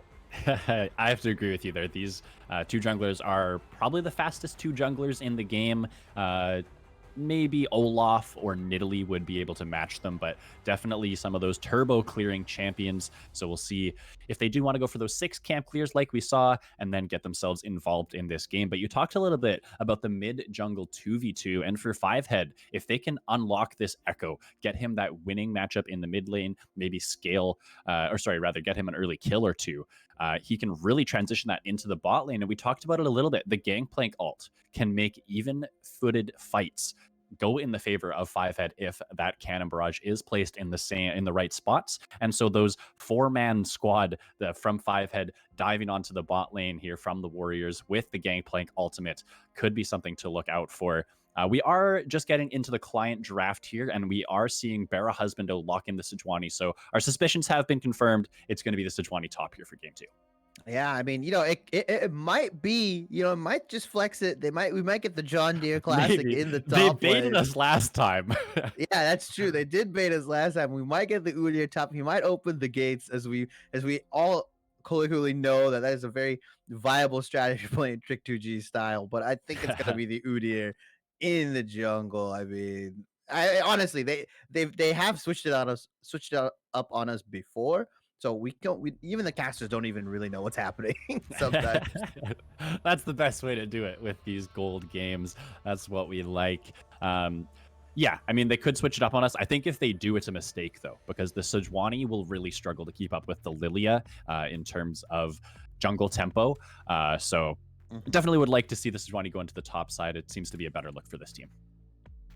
And the rune choice is going to be interesting right here. I think I've seen Sejuani's go both for the grasp and the aftershock. If you are going Sejuani top, unless you can reliably proc grasp, which is going to be like a full committal on your abilities, right? The Q, Yeah. the W. I don't think you really go for it. I think the aftershock just plays a better role in team fights. Mhm. You get really tanky. Sejuani works really well if you just kind of scale with health because her passive gives those base armor and magic resistance along with light CC immunization. So Yep.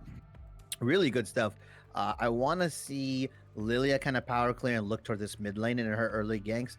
We're gonna see where they start. Hopefully they start opposite sides because I think Udyr wins the 1v1 on Lilia.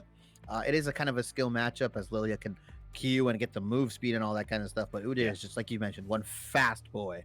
Yeah, Lilia is very fast and very annoying. Everyone who's played against her in their solo queue games know that quick deer can be insanely hard to deal with. But if you're the other deer, the Udyr on the other side, you're pretty damn fast yourself. So yeah, like you say, can probably get the chase down there. If he does end up getting the stun down onto the Lilia, I think the 1v1 goes to the Udyr every single time. So we'll see if Brult can get things done in the early game, maybe some creative pathing from these guys here in game 2.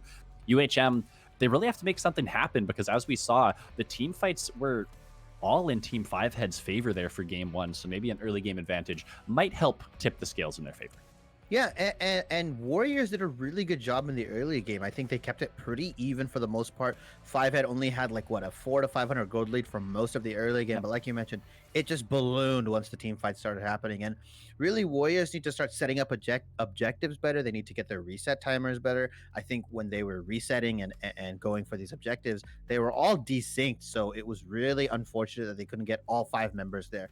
Most of the time, it felt like Five Head was just there like 10 to 15 seconds earlier with better items and with more gold and all that kind of stuff, right? They were doing their due diligence. They were pushing the lanes out, making sure that even if they are committing time and they are dancing in the river for Dragon, that the Warriors are losing out on gold. There are a lot of gold, a lot of standing gold, and just a lot of this gold that's being thrown into the abyss. So I like how they're doing their wave management on Team Five Ed's side, and I think Warriors can kind of take a page out of their book.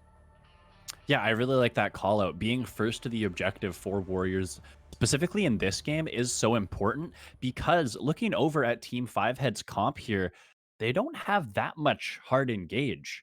They have the Alistair, of course, which can provide a lot of that primary engage. But if that is not going to land on the right targets, it's going to be hard for them to get into these fights. And walking in to a Sejuani, Leona, Nico, can be really, really hard if they're not able to land CC and maybe get a pick before the fights break out. Yeah, and really that's so hard to walk into those big burly tanks, right? So if they get to the objective first, I think they almost always have it unless a steal comes in, a miracle steal. And like you mentioned, the Alistar is good engage. But if the Alistar is flying in with WQ and there's no tank in the backline, right? It's Gangplank, it's a Yeah. Lilia, like they can just bait out the Alistar engage. Sejuani can go in, Solar Hmm. Flare can come in, Udyr can Hmm. come with the chem tank and start bear slapping everybody up. And there's no peel on the side. Sivir has one spell shield, and that Yep. can only shield one ability. Gangplank only has one cleanse, and that's only one ability. So really, this Echo has like they all have the tools to avoid CC and stuff, but it's only one CC that can avoid. So if Warriors are doing their due diligence, they're stacking their CC correctly, and they're forcing multiple ultimates and these cleansing abilities out with one or two stuns, then they should just have the fight in the bag, right? Yeah, definitely agree. So we'll have to look to the Warriors on how they play these fights out. Of course, they have a fair amount of engage for their side, and that means that they can hit the go button, pull the trigger, and start the fights when they want to. We're looking at the Sejuani R, the Leona R to start things off, and of course, that ever present bear slap. And that being said, they have a lot to follow that up. The Nico can get into the middle of the fights with her ultimate, has the shield for that survivability, and the Pot Blossom can really cause a lot of chaos. The Killer Instinct as well for the Kaisa. We saw it last game, providing a lot of extra dive onto the backside. And you talked about how that backside might be vulnerable for Team Five Heads. So keep your eyes on this on this Callista, on this Kaisa in these team fights. Keep your eye on that Killer Instinct flying in for the assassinations. Yeah, and really it's gonna be these dragon fights is where we're gonna see a lot of the action. I don't expect too much early skirmishing unless they massively misplay like the last game where top laner wasn't respecting anything. But it's gonna be this dragon fight around 5-6 minutes when everybody's at level 6, when they're getting their components. As we are about to load into the game, I do hear it happening. So come in, stick around for game 2. This is gonna be a very interesting game. We have the Sejuani in the top lane. I am so excited. Yes, we are on to the Rift here for game 1.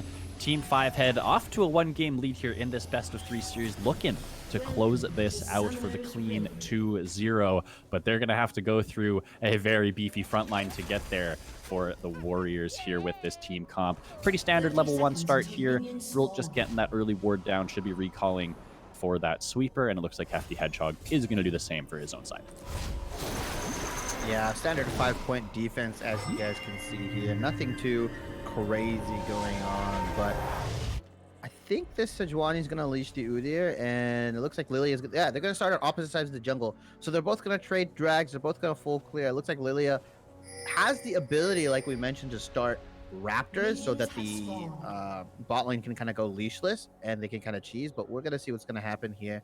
Looks like they're just going to leash Lilia here. So opposite sides of the jungle. Gonna get the crabs, gonna start off, and they could potentially even split the jungle, right? We're gonna see what happens. Yeah, we have wards here on the top side, so if it is Brult looking for that vertical jungling path. He should be spotted on this ward as he does walk into the enemy jungle, but we'll keep our eye on that as we go. You mentioned how this offside jungle start is beneficial for the Lilia, so Hefty Jog doing a nice job starting on the right side of the map. Should be feeling pretty safe for this full clear. And before we do jump in to some of the gameplay as we are here for game 2, I want to take a look at a little bit of our rune choices here. There's nothing too crazy. We talked about the choice that Husbando can make in the top side. It looks like he did opt for that team fighting rune in the Aftershock. And down here on the bot side, it is Dark Harvest Sivir. So that means it's going to be the lethality, the Dusk Blade, and the damage coming out with the Q-Poke. Yeah, the Q max into the lethality is so devastating. If he can hit that onto the Nico and onto the Kaisa, right, the only two damage dealers, it's not going to do too much against the Udyr, the Sejuani, and the Leona, but really, ultimately, you're just looking to kill the two damage dealers. And if you can get that Q off, I mean, it's going to be so big as the level 2 comes out in the bot lane. Yeah, both teams posturing aggressively, but nothing going to come out there just yet. Neither one wanting to opt for the level 2 coin flip.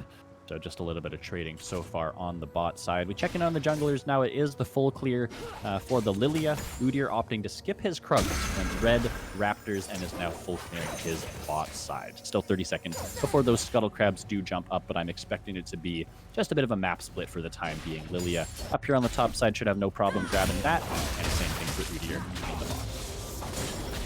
Yeah, and Gangplank popping through one of his pots right now has that, CSly, like you mentioned, it's just being super annoying, chewing through his mana a bit as Udyr is coming down in the bot lane.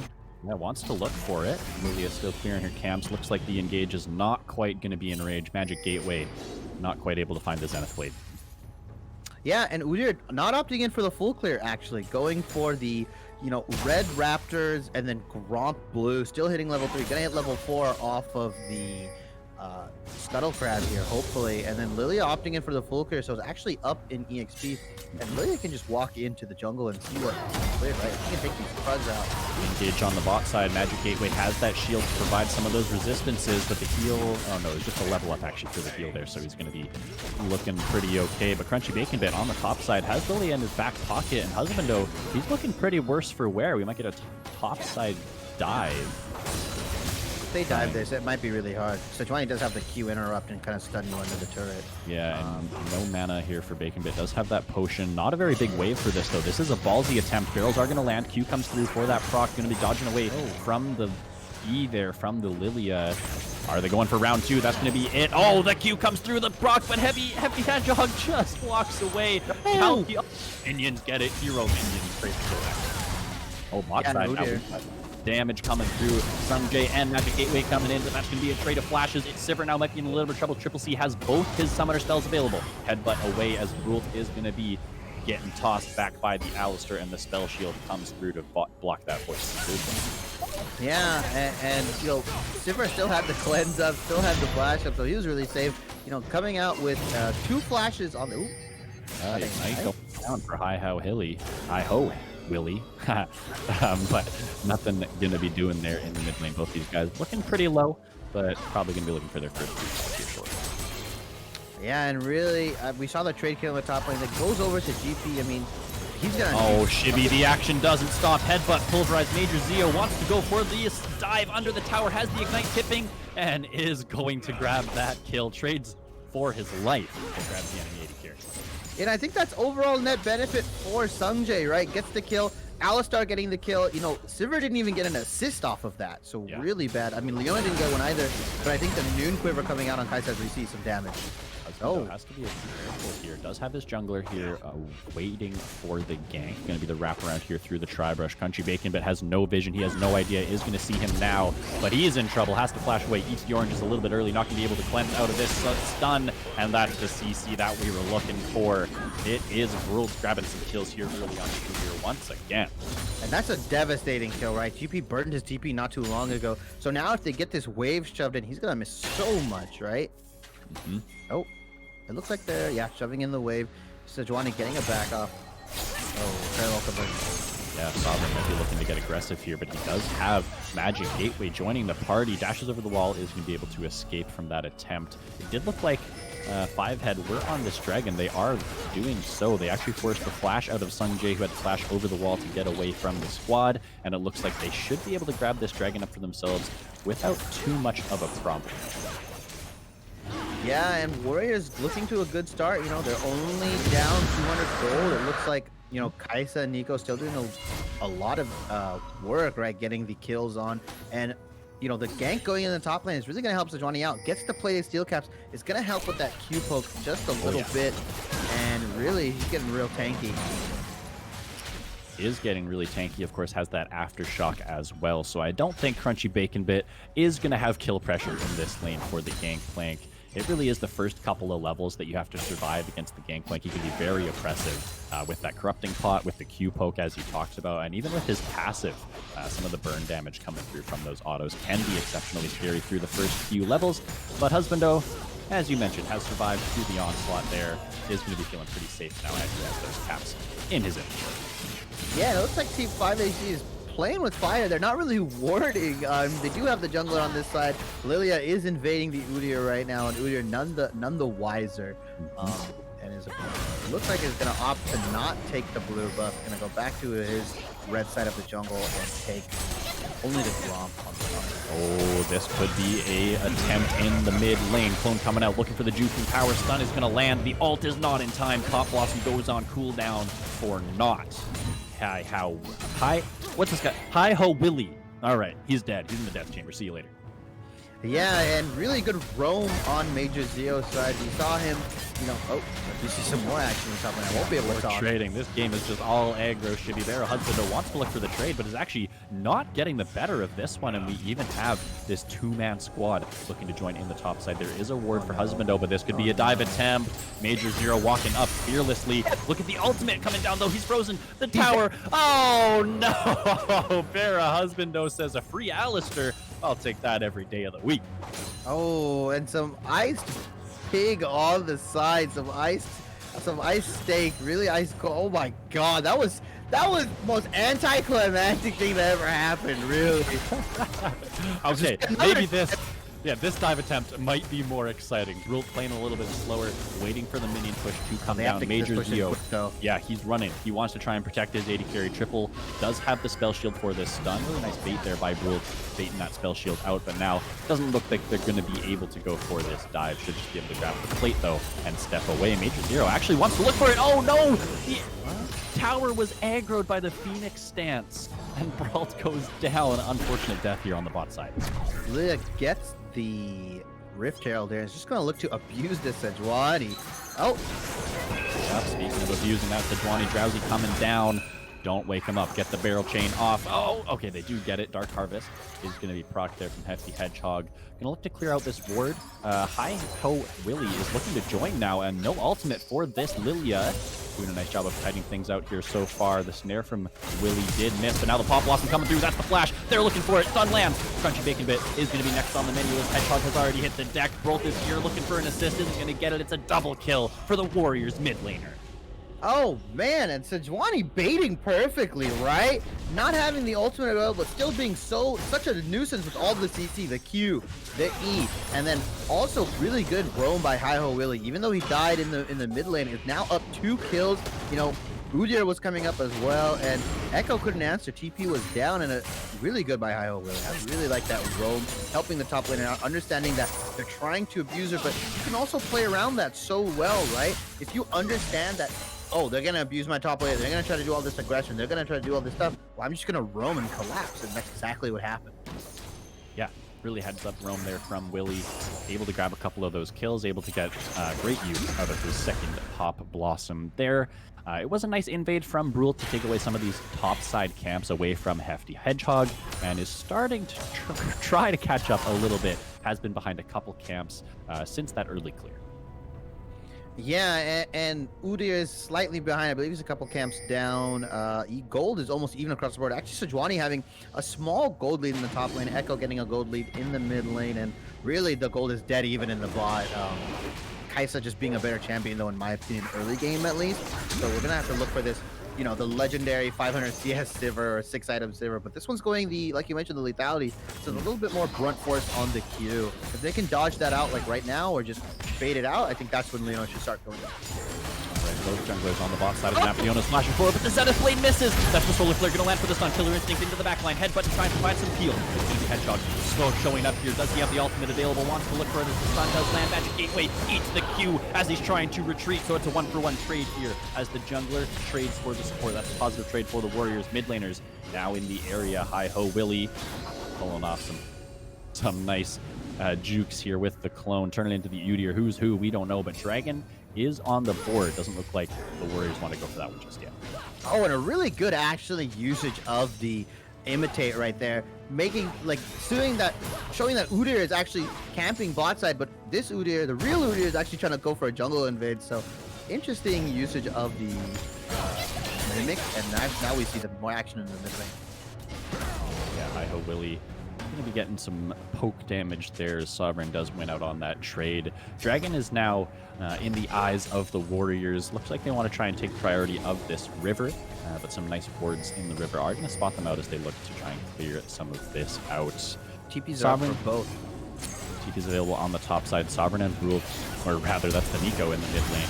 Oh, this is the engage on the bot side. Major Zero trying to provide some peel. He's going to be teleported into the bot side first for the Sejuani. Gangplank is yet to reply. Oh no, Sovereign's in the middle. He's going to use his ultimate. Look at the damage coming through. Willie is going to eat it. Husbando in the middle has the aftershock, but it doesn't look like he's going to be long to live.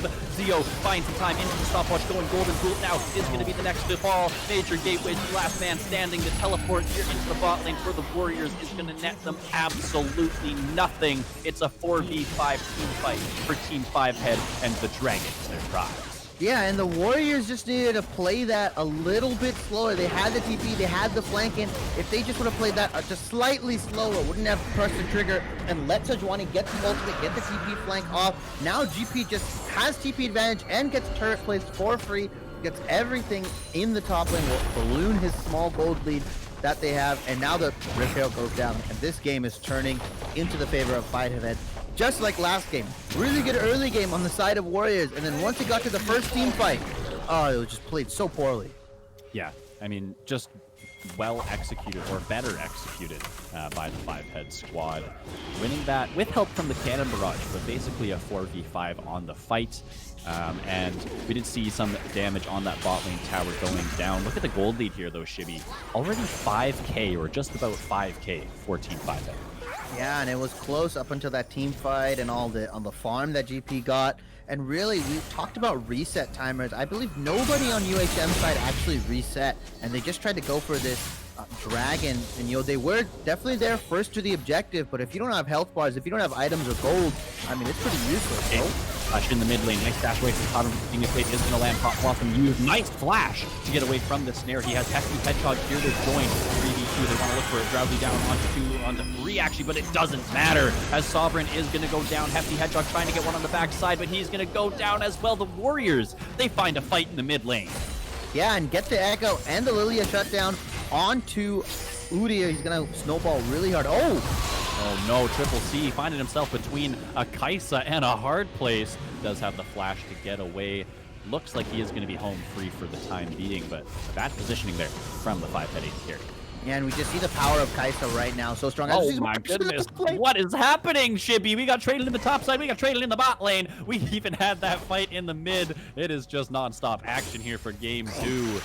Looks like these top laners aren't going to be falling here just yet, but looking a little worse for wear. Health bars dwindling a bit up here on the top. And UHM closing the gold gap a little bit. It was 5,000. Now it's only 3,000. I mean, if they can keep getting these small victories here and there, this gold lead will surely collapse, right? And it'll even out. And now we're going to see just a little bit of Gangplank just asserting his dominance with the Essence Reaver. Now he's almost up 1,000 gold onto Sejuani. Especially with this tower gold going to be infused with a lot of that as well. And given the fact that this top lane tower is going to be falling, the bot lane also did go down. What are you kind of looking for the... Oh, okay, nice spell shield there from Triple C. What lane? Oh my goodness, I keep on wanting to talk, but it's going to be the Flash Solar Flare. Sunjay is here, but the headbutt is going to provide a lot of healing. Major Zero has popped the ultimate, is very, very tanky, but that's a double root. It's the Pop Blossom onto Triple C. See you later, 80 carry. It's another pick off for the Warriors. Things are starting to look good for them. And this Nico is performing so well. Hi-Ho Willie is performing amazingly in this second game, getting the roots off, going the Everfrost. Oh, am I not allowed to talk? Okay, I think you're good. Keep going. Yeah, maybe. I don't know. I'm looking at top lane. I'm looking at this Echo right now, hovering around in the bot lane, just trying to take the jungle. But Hi-Ho Willie getting these double roots, going the Everfrost is doing so well and performing exceptionally well on this Nico pick, really setting his team up for success. Udyr getting a little bit more of the kills. We would love to see those kills onto the Kai'Sa. She's still stuck on one item, while Sivir does have the Duskblade and the Lucidity boost. These Qs are going to be coming out at rapid speed. Coming out at rapid speed and hitting like trucks pretty soon with some of this lethality coming through. Yeah, Sungjae, he stopped off for the Serrated Dirt to try and get the Q evolve as fast as possible, but is now going back to base. He's going to pick up his pickaxe, and he's going to be pretty close to that Mythic power spike. We'll keep an eye on that one. Mythic's coming in. For the other side, it is going to be the Liandry's as expected for Lilia. Protobelt we already talked about in for the Echo. And the only other one here is going to be the Deadman's for the Udyr, and of course the Duskblade on Sivir. Sejuani has stopped off for some anti-heals. Also is looking to build up for that tanky Mythic. It actually looks like it is going to be the Sunfire for the Sedge. And I want to talk about that a little bit because it's not my favorite option. Nope, not allowed to talk about it. Rult's in the mid lane. Major Zeo is here. Headbutt is going to land for a little bit of peel. Okay. Sunfire Aegis on Sejuani I don't love. The benefit of going this item compared to the other tank mythics is that you get a little bit of extra stats and you get some extra immolate damage, but you don't need the extra immolate damage on the Sejuani. And the extra stats that you get, sure, they're kind of nice, but with the stats that she gets on her passive anyways, I really don't think it's worth it. So something like the Chem Tank, I think for even more engage on this side might have been what I would have done. Yeah, even Frostborn is probably a better pick just because the passive it gives, right? I believe it gives health and a little bit of armor on every legendary, and Sejuani scales immensely well with health. We used to see the Warmogs into the Gargoyle back last season. But I mean, even with the nerfing the items, I don't think the Sunfire is what I really want to see.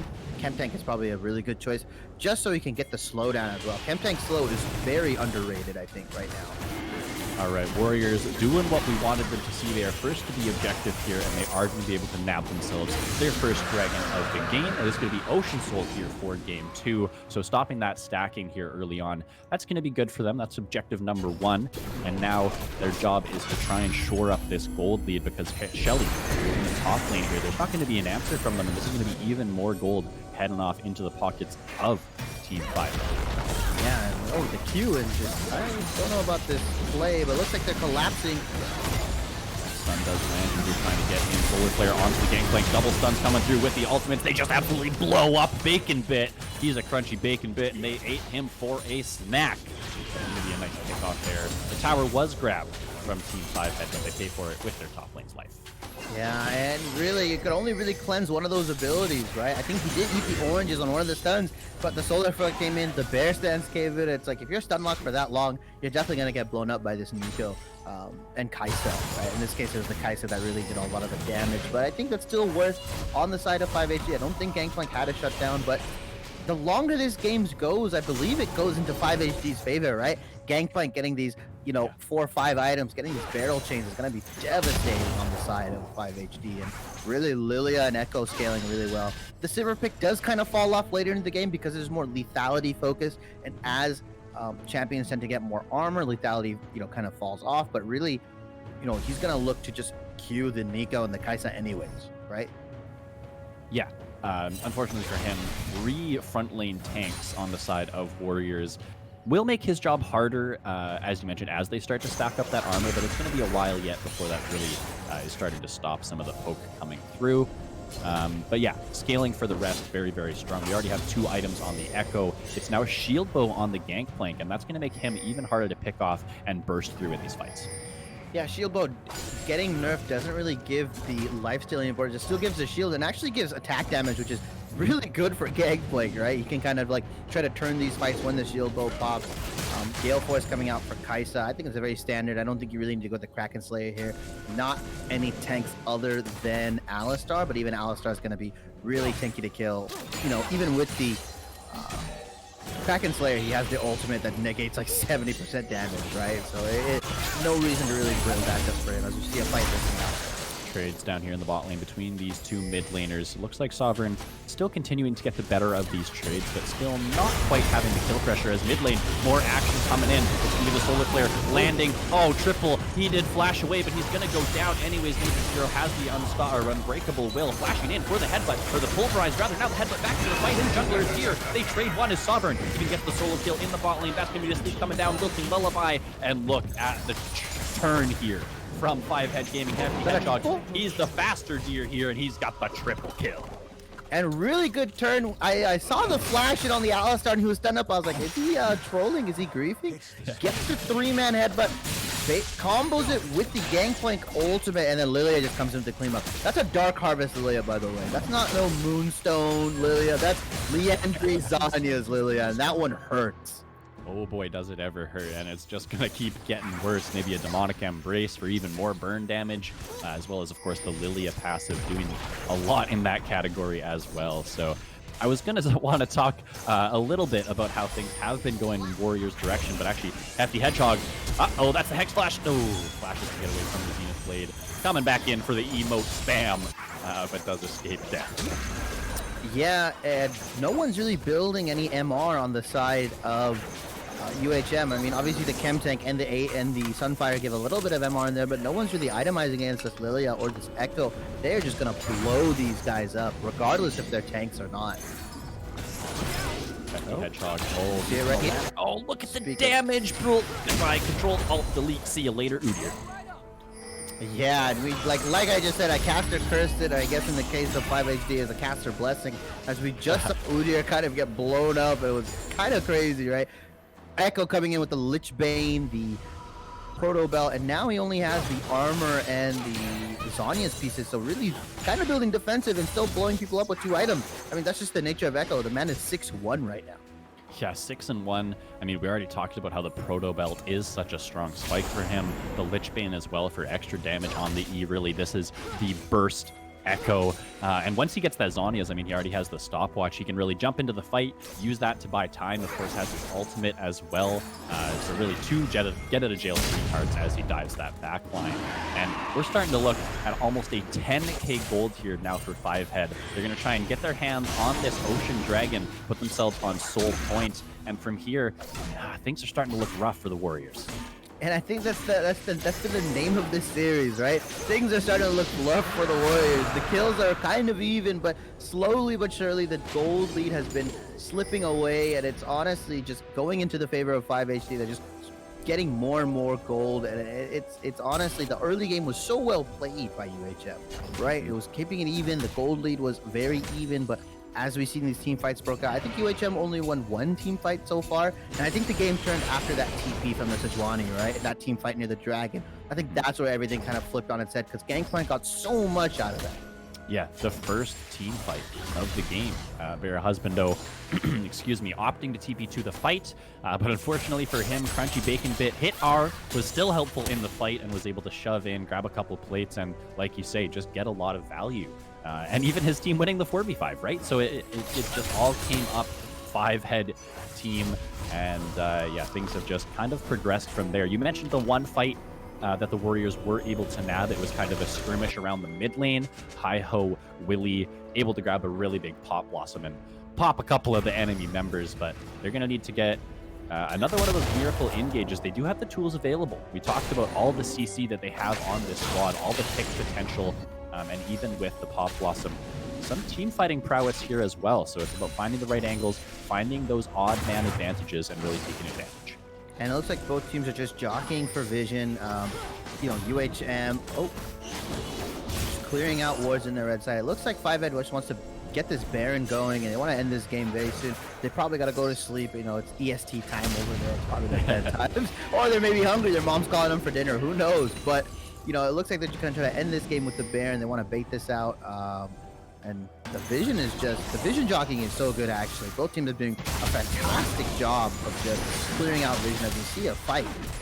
Yeah, Crunchy Bacon Bit actually opting into this 1v1 despite the fact that so Oh, far it is not going his way. That's the shield roll pop. Husbando, he's got the cannon just brush. He's just standing in the standing cannon in it, brushes. and he just gets melted down despite all the armor that he has in his inventory. Willie taking a ton of poke there as the Q lands for Triple C, and they're going to start the siege up here. They don't even need the Baron. They're just going to walk it in, grab a couple autos onto this tower. The clear is not going to be in time, and oh my goodness, that is a ballsy recall there. Looking for the engage. Sovereign jumping in. Hits the Solar Blade, trying to provide some heal, but in a sleep, it's gonna land. Sung J flashes, but it doesn't matter. Look at this dive. The fearless dive from Five Head Gaming. Really, Pop Blossom lands on no one. Has to flash away to disengage, and now there's 5 men strong here for 5 head team. They're going to be popping down on the inhibitors, knocking on the front door of the base. 20-second death timers. I don't know if there's enough time to end, but it's going to be at least one inhibitor, maybe a second one in the mid lane, as all their lanes are pushing here once again for 5 head gaming. Look at the play from this squad. Yeah, the wave management is beautiful on 5 head side. All waves syncing up again. And now, first game I said it was unintentional. I think this game it was intentional. Really getting all these waves syncing in. They're going to reset with all this gold in their pockets. Now it's a 12,000 gold lead. I think 5HD has this game in the bag. They just turn their attention to Baron, suffocate it with vision, and then just get the Baron and walk it in on the top lane.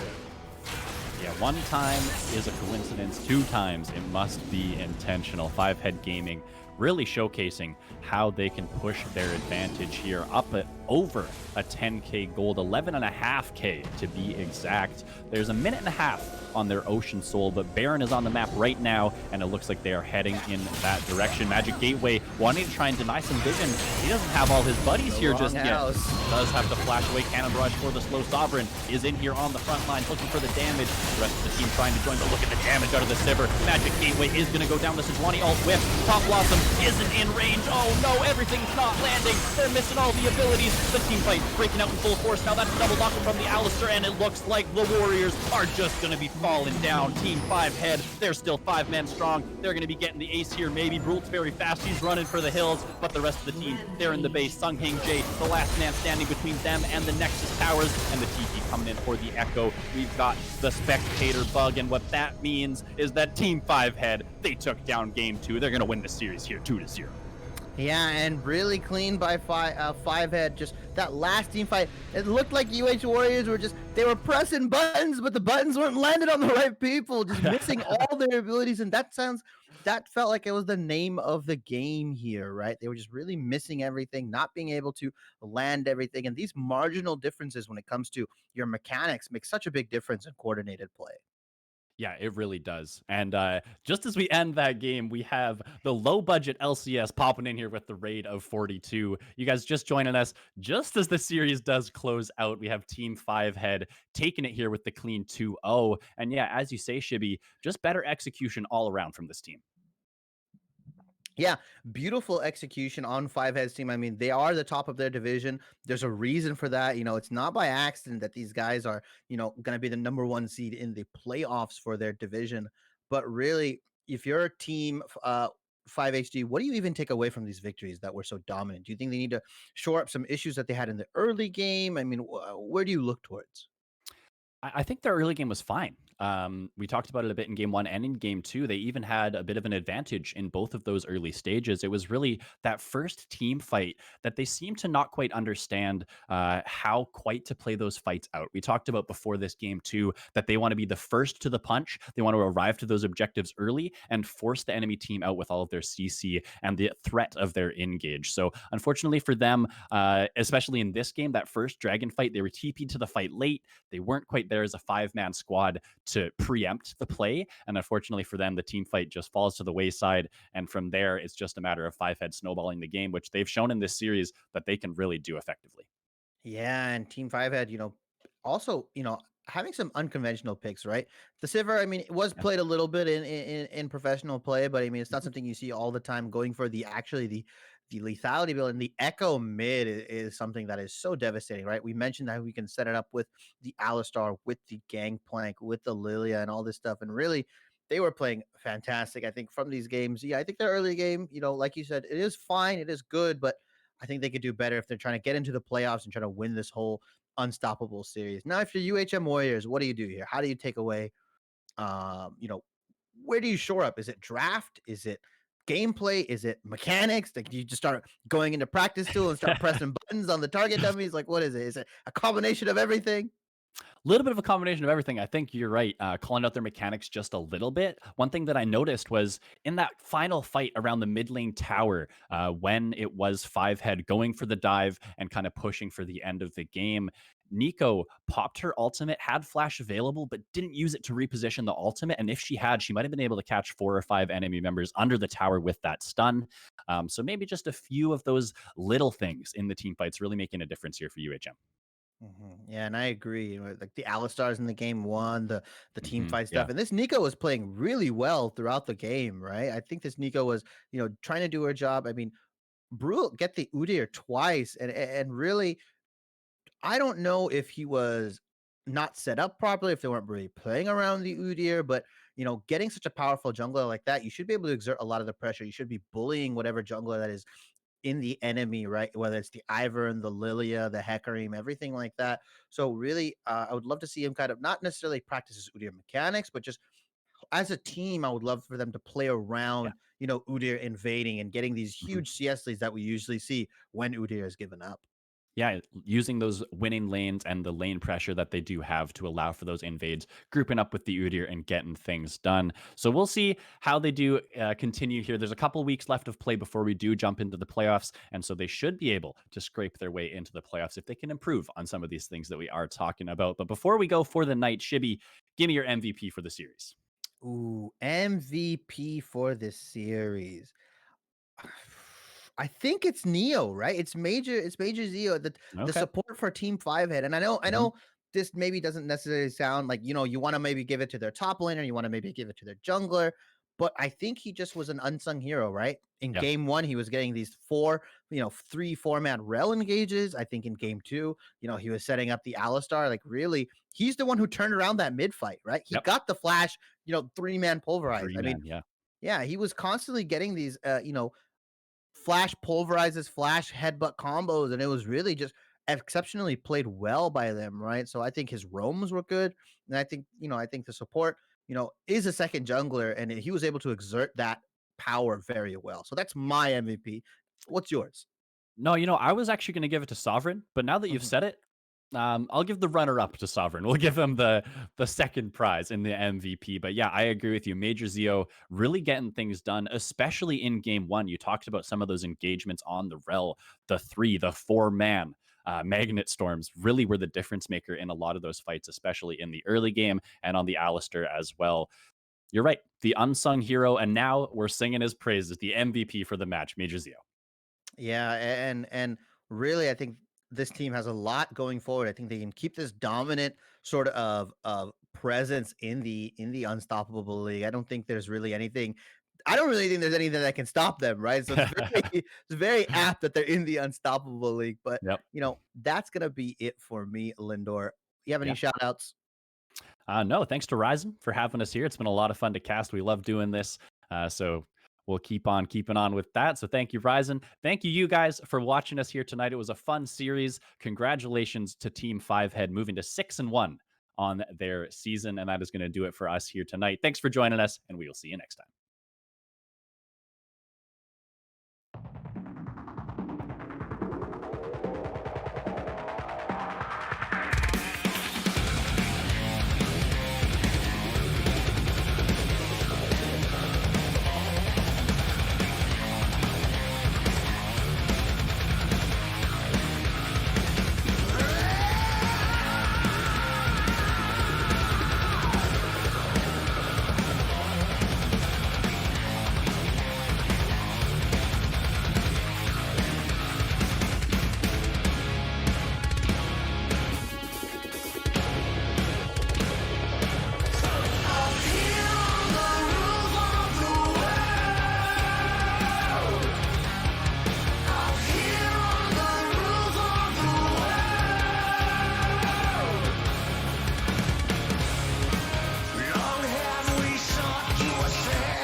Take a moment right here, feeling like it's out gear.